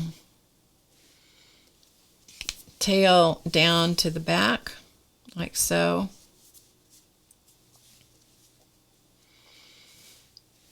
And there's our little rose, our little turquoise rose made from t-shirt fabric. Again, you could decide if you like one side better than the other. Of course, because I wasn't neat finishing the end, we're going to use that end, that side. Okay, so let's talk about making leaves a little bit. I know we all prefer to spend our money on supplies. Isn't it the truth? But we could look good if we wanted to, couldn't we? Okay. So if we want to turn this into a little, let's say we wanted to turn it into a pin like this, for example. What I did, this is the t-shirt fabric in green, and it just dyed up that way. Let's go this way. It just dyed up in this way. It's not anything I did to cause that to happen. That is just how the dye took in the t-shirt fabric. This is a piece of the silk. This is silk I had in my stash full of stuff. And hi, Jillian. So this is the silk that I had. This is Dupioni silk, which Dupioni silk, I'll give you a good close look at it, is one of my favorite silk fabrics. It always has this slubby, nubby appearance. You can see it. Maybe you can, yeah, I think you can see it quite well here. But this is silk Dupioni. You can see the slubs are captured and kept in the weaving process. It is beautiful. You can also get it so that it has two different colors in the silk Dupioni. So it will have a different thread going the opposite direction, and so you get the colors one way. The light reflects one color and it will reflect a different color turned a different way. It's just beautiful stuff. What I did was I took a piece of Wonder Under, which is a fusible web, and so it's heat activated glue in a sheet form, and I put a piece of it inside this. This is actually 2 pieces of silk, and I glued them together using a fusible. Hi, Ilona. We are all like that. Yes, we are.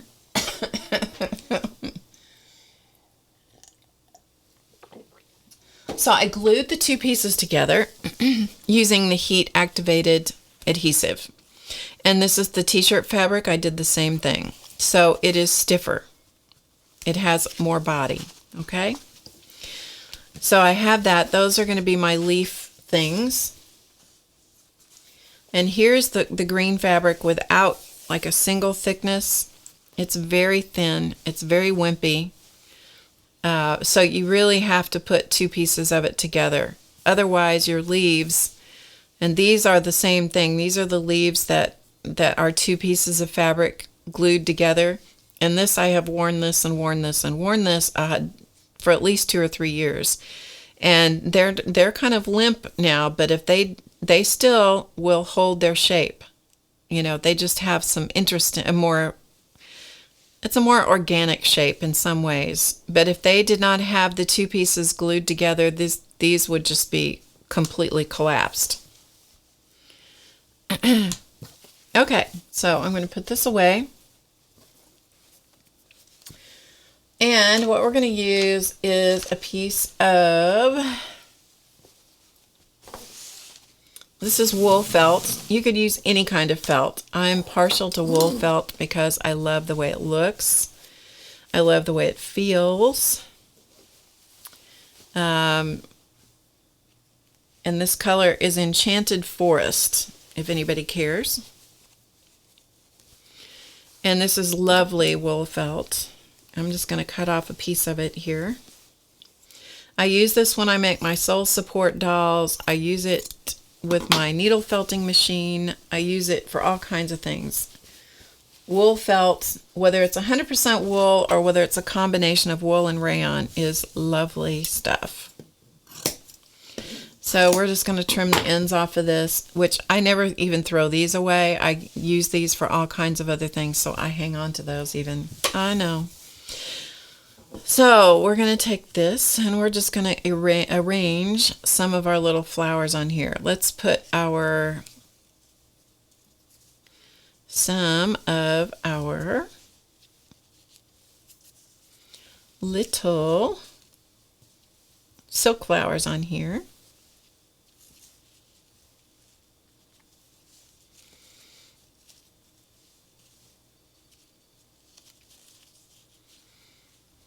And you just kind of, work with them until you get them in a pleasing arrangement, one that you like. And then I just kind of scoot them over to the edge as best I can. So I'm just going to let those, I'm not going to fuss over this too much. I'm going to let those be my little arrangement here, like this.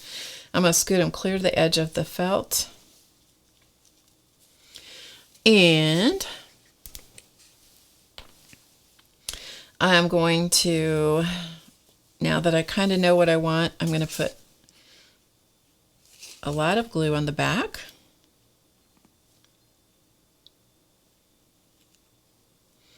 Yeah, anybody that works with silk is now having a heart attack at the amount of glue I'm putting on silk. And I'm going to just put this little flower here like so.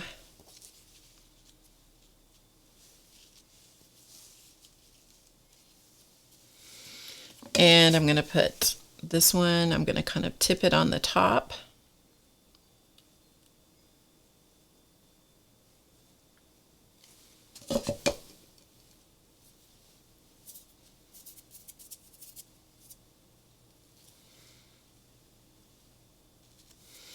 And just because I glue it to the backing, to the wool, does not mean that I can't go back and add some more beads or whatever if I wanted to.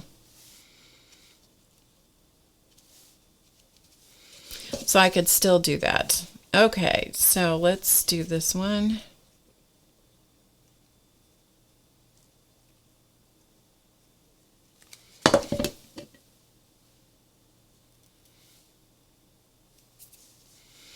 And I'm going to pull this up.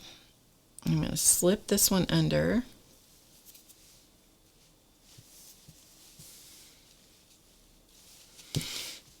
And smash it down.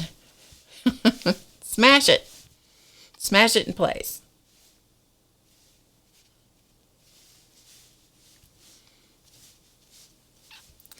Okay. And now I'm going to kind of roughly cut this out.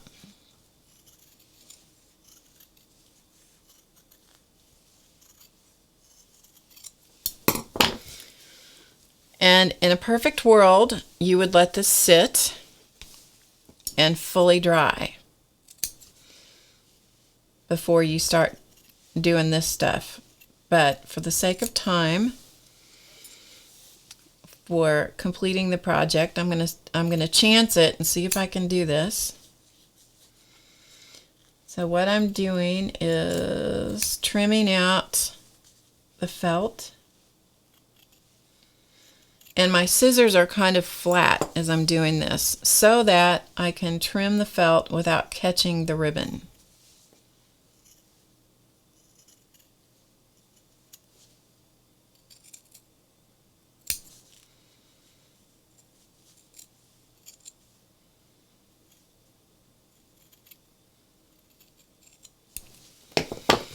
Okay, like so. But what we have on the back is we have it covered in felt. And I'm going to trim this one a little bit more. Okay, so we have it covered in felt on the back. Now let's do some leaves. And it takes more leaves than you think it's going to take. And I don't stress out about drawing them or whatever. I just kind of cut little leaf shapes.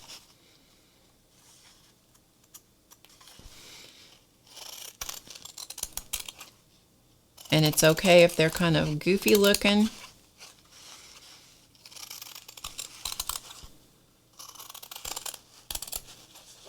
And it's good to have smaller ones and bigger ones. So you see what I'm doing? I'm just making a little pile of leaves.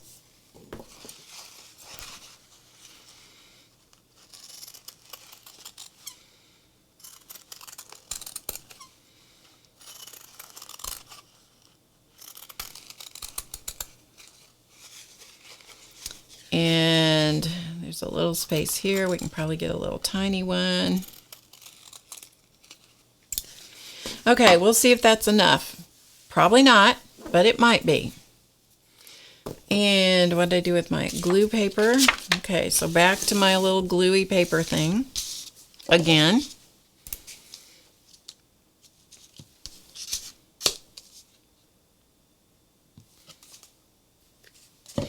And my glue pen. And then I just start arranging the leaves and see what, kind of what do I like? And honestly, I just start putting them on. And you can fold them in half if you want to give them a little bit of shape. Fold them in half, crease them a little bit. You could actually take that to the iron and you could actually crease them in half with the iron if you wanted to. We'll give it just a little bit of shape. So we're just going to start building a little leaf background is if CB is still here. CB's a flower arranger. Don't look. Don't look, CB. Don't look.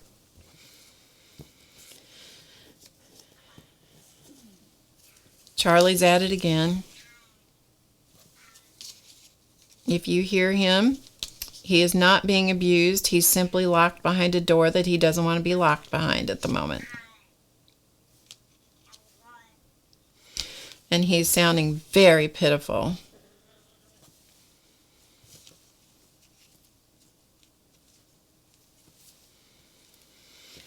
And then you just keep going, and maybe we'll put another one. And honestly, this is where I can fiddle and play doing this kind of stuff. I can do this for a long time.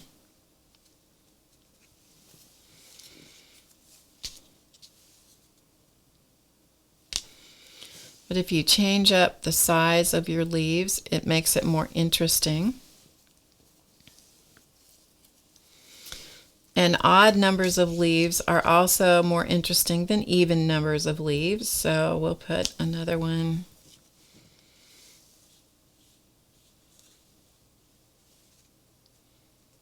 Like so. Can you hear him? He's in there just wallowing away. Yeah. Pitiful, I tell you, pitiful. Okay, we need some more. See, I told you, you never have enough leaves. No matter what you do not make enough leaves.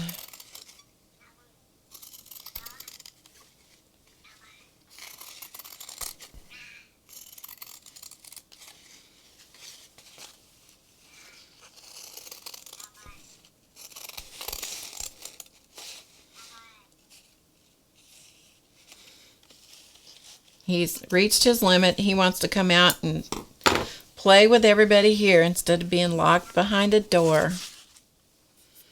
I can tell, yes, I certainly can, Jillian. I can tell them apart. Yes. I can. That's Charlie doing all that nonsense.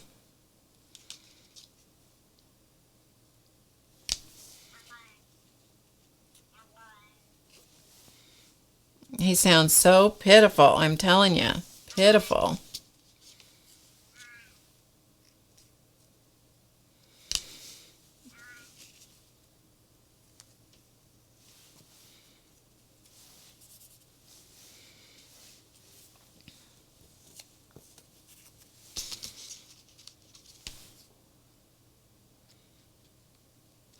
And the process of doing this with the t-shirt roses is exactly the same.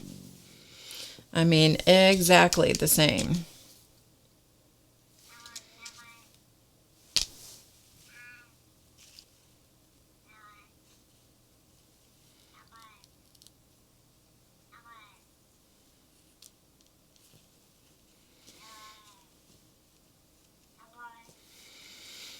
He has the most garbled meow when he's locked away.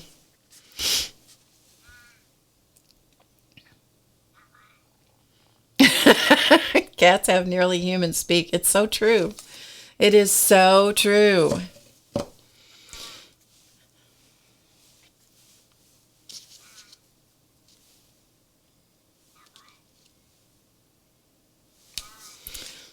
So true.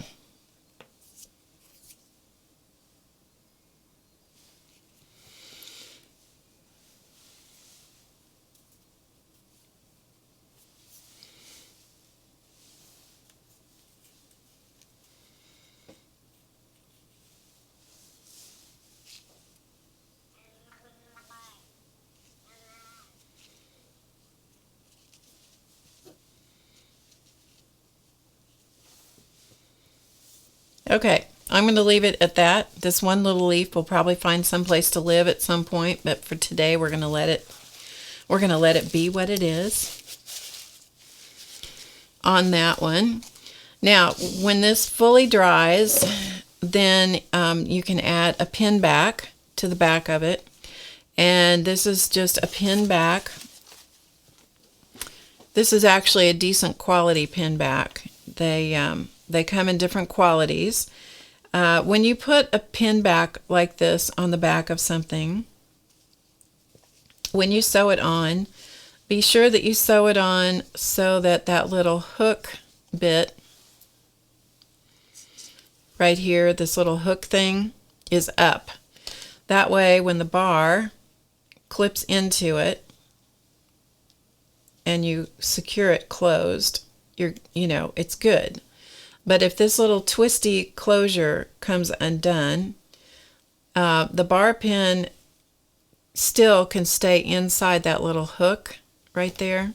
You see, it'll still stay inside that hook, and you might not lose your pin. If you put it on the other way around and it's hooking up from the bottom, it might actually come loose and come off, where you drop it. Yeah, sure, Ruth. Why not? Okay, so this is one made of t-shirt stuff. And here is one made of silk sari ribbon. There's the back. And so these are silk sari ribbon roses. And this is silk dupioni. This is wool felt. You'll find links in the description box below the video that has links to all of those things if you're looking for stuff. And let's see, what else? I was thinking that we might actually make a little something else out of one of these. Maybe this one, because it's super flat. This one's pretty flat too. This one's not as much. So let's do, maybe we'll do something with, let's do this one because it's really flat. Okay. Let me grab a note card here.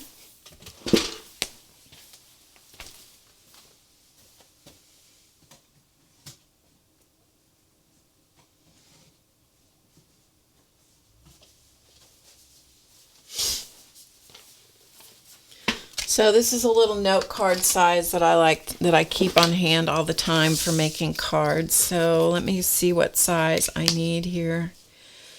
I need 3 3/4 by 5 1/4. 3 3/4 by 5 1/4. Now I need to remember that long enough to cut it. I know. I'm just going to write it down. And I'm just going to cut a piece of cardstock. I've got some scraps left over here, so we're just going to take one of these that's a scrap.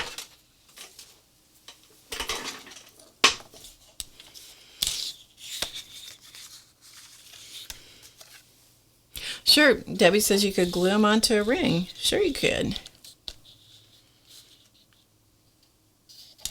Absolutely.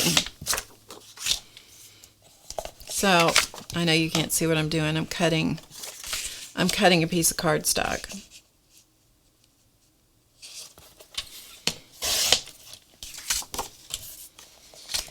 Now let's see if I cut the right size. Yep, okay.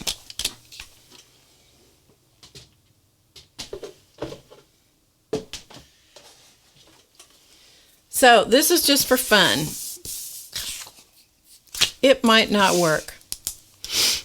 But I thought it would be kind of fun to have something else that, a way to use these little roses. Because this is made literally out of like this much, like 8 or 10 inches of this ribbon.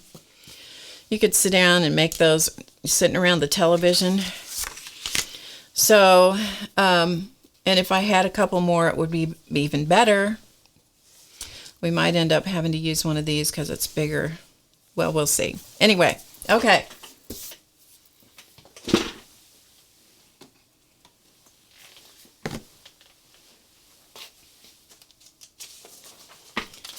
So we're going to make a background on this little card front. So I've got a piece of paper, glue paper, got some glue, literally. glue.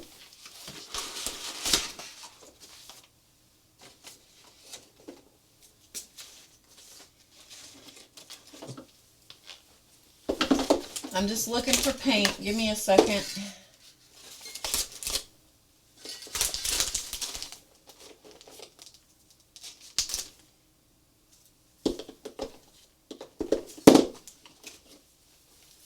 Okay, and I've got a couple of colors of acrylic paint.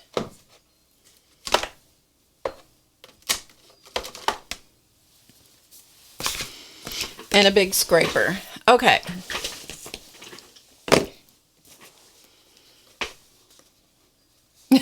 You know the feeling.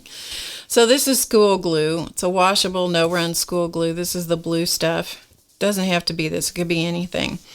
So we're just going to make a design.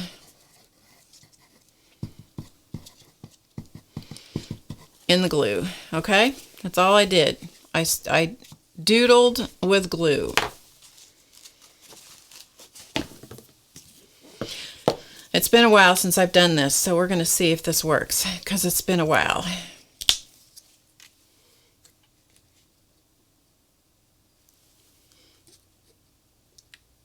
Whoop, that was overkill.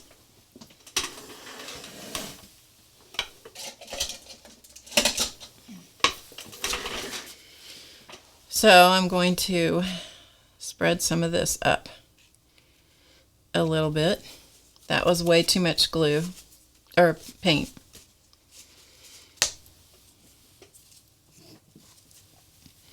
But it's craft paint, so I'm not worried about it.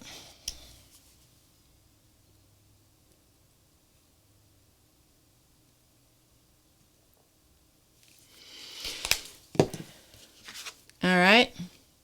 Be better if I had oversized this and then cut it down, but I wasn't smart enough to do that.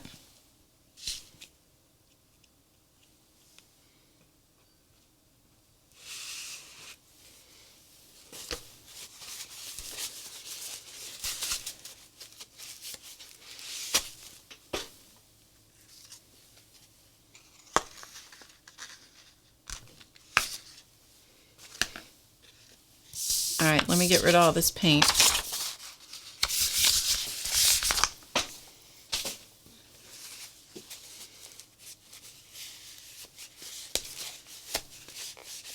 And I'm just cleaning off my scraper. It is magic, isn't it?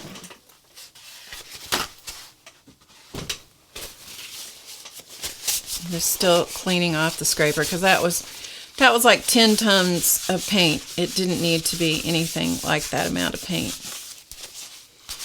So I'm just cleaning it off my scraper.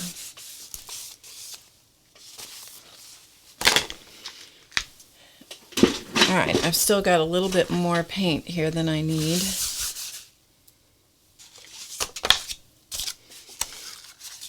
So I'm just going to look for a little bit more. I just need a place where I can scrape the rest of this off here.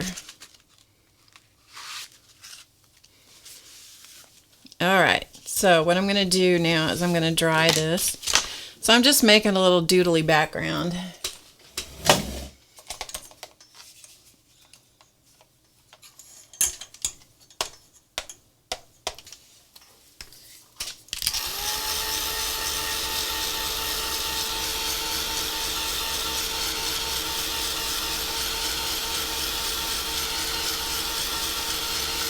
I know. I'm just being magic. Just being magic today. Now you can be really picky with this kind of stuff. I'm not, but you could be if you wanted to.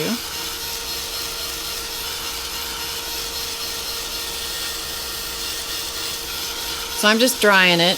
If you scrape enough of the paint off, it dries very quickly.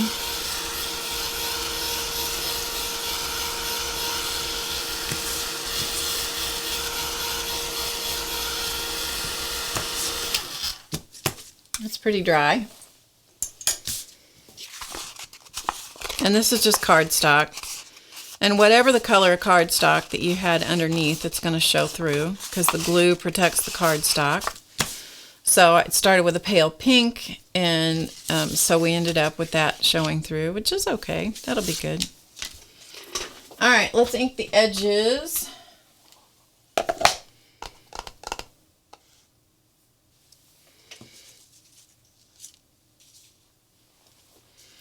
I'm just looking at what flower we're going to put on here. We need a bigger flower, I think.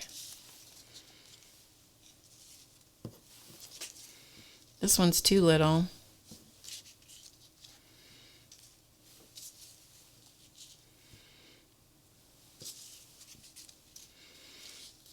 That one's kind of overkill, but just for the purpose of demonstration, let's use that one.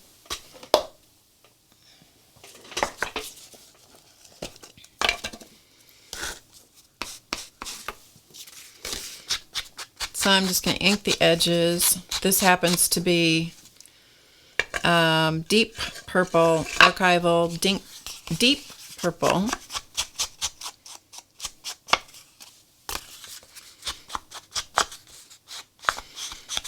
Just to edge it just a little bit.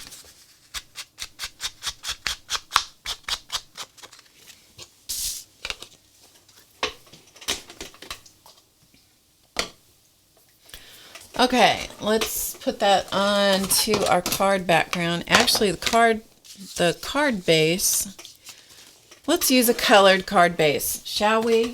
Why not?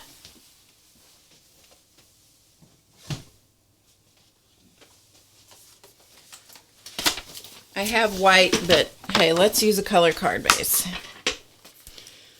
How about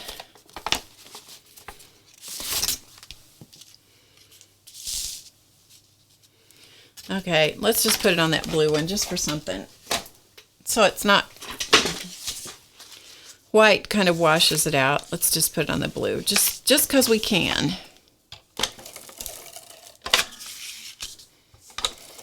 So I'm just putting some double stick tape around it.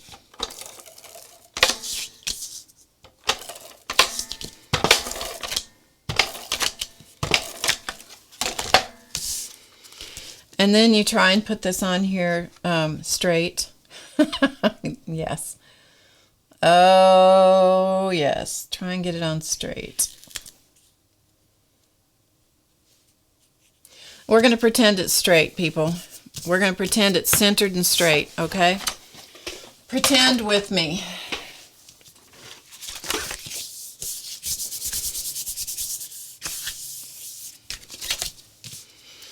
Okay. And now I'm going to add my flower.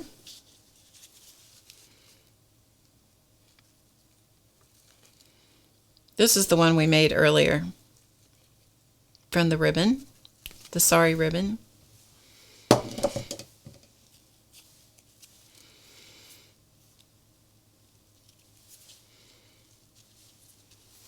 Okay, so we're going to put that one up there. And then let's make a stem, shall we?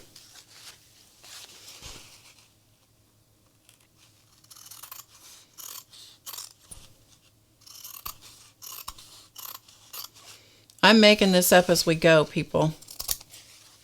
Just making it up as we go.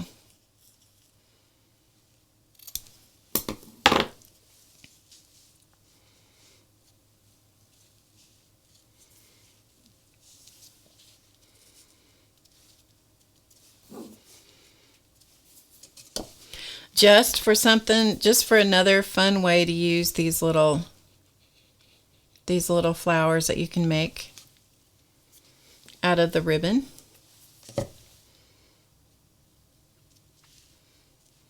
We'll curve it just a little bit, give it a little bit of character, because we can. And then because it's a rose, we're going to give it a proper rose leaf, which has 3 leaflets. So there's 1. There's 2. Let's do one more little one.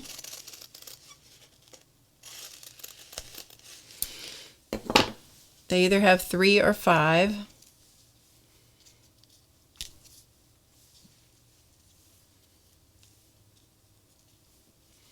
This one's a little big.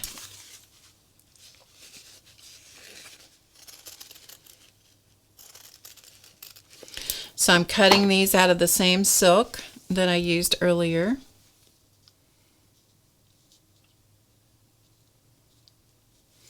And we'll cut another little stem thing for the leaf.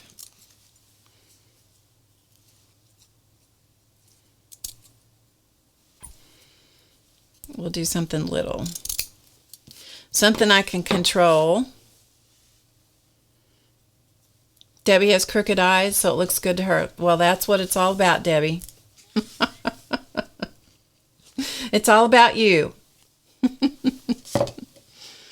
Okay, so we're going to put a little bit of glue on the back of this.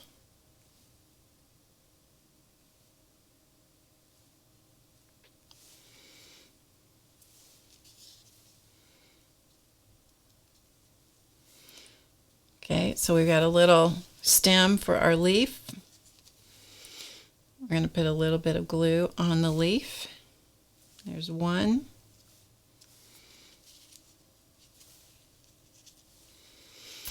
There's 2.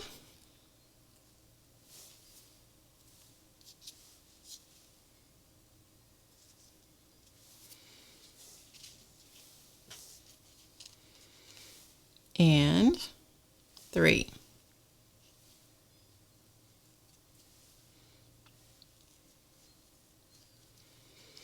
Okay, so we've got our little rose leaflet leaf business going on.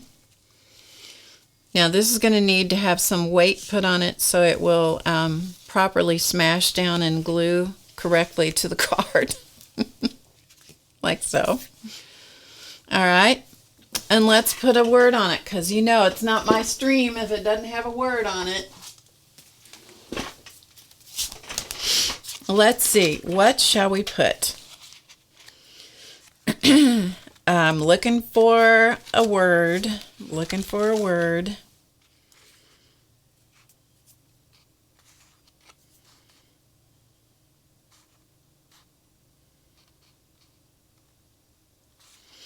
Just because we need to have something to go on here. I'm just looking for a minute.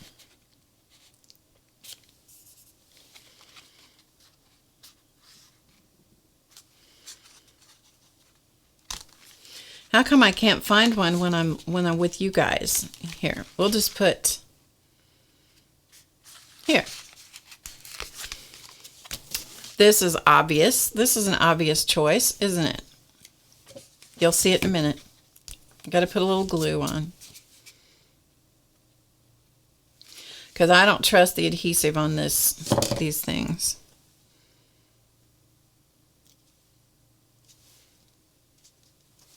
It says beauty, and there's our American Beauty. Let's call it our American Beauty Rose. I know it's not, but hey, it could be. It could be. Yeah, I don't have the word bloom in there, but darn it, that would have been a great one, Linda. Okay, so here is our little mixed media card. I'm just trying to make room so you guys can see it. That's really close. How about if I back it out a little bit so you can actually really see it? There. Okay, so here is our little card with our little mixed media background. I might actually add a little crystal or something right in the center of the rose. I'll do that afterwards. I'll take a picture of whatever it is I finished.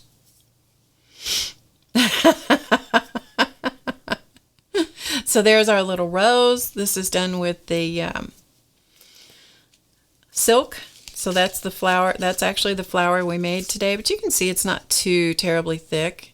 It would be hard to mail it, but you could certainly give it to someone, or put it in with a package for someone.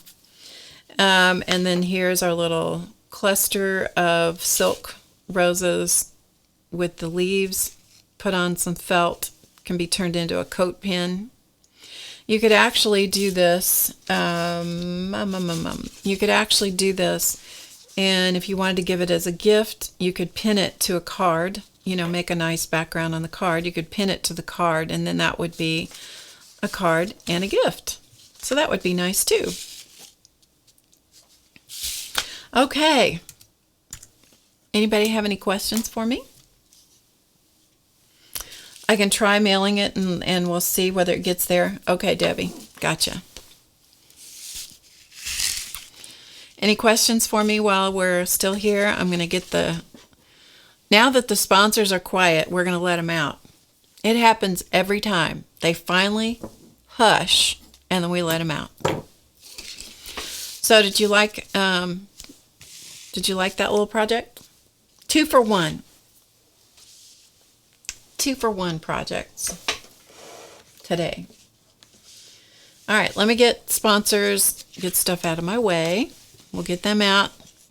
If you have any last questions, pop them in the chat.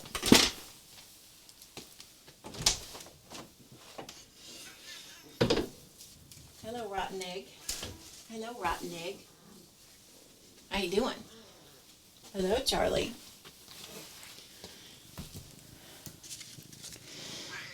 Yeah, you were bad today, weren't you?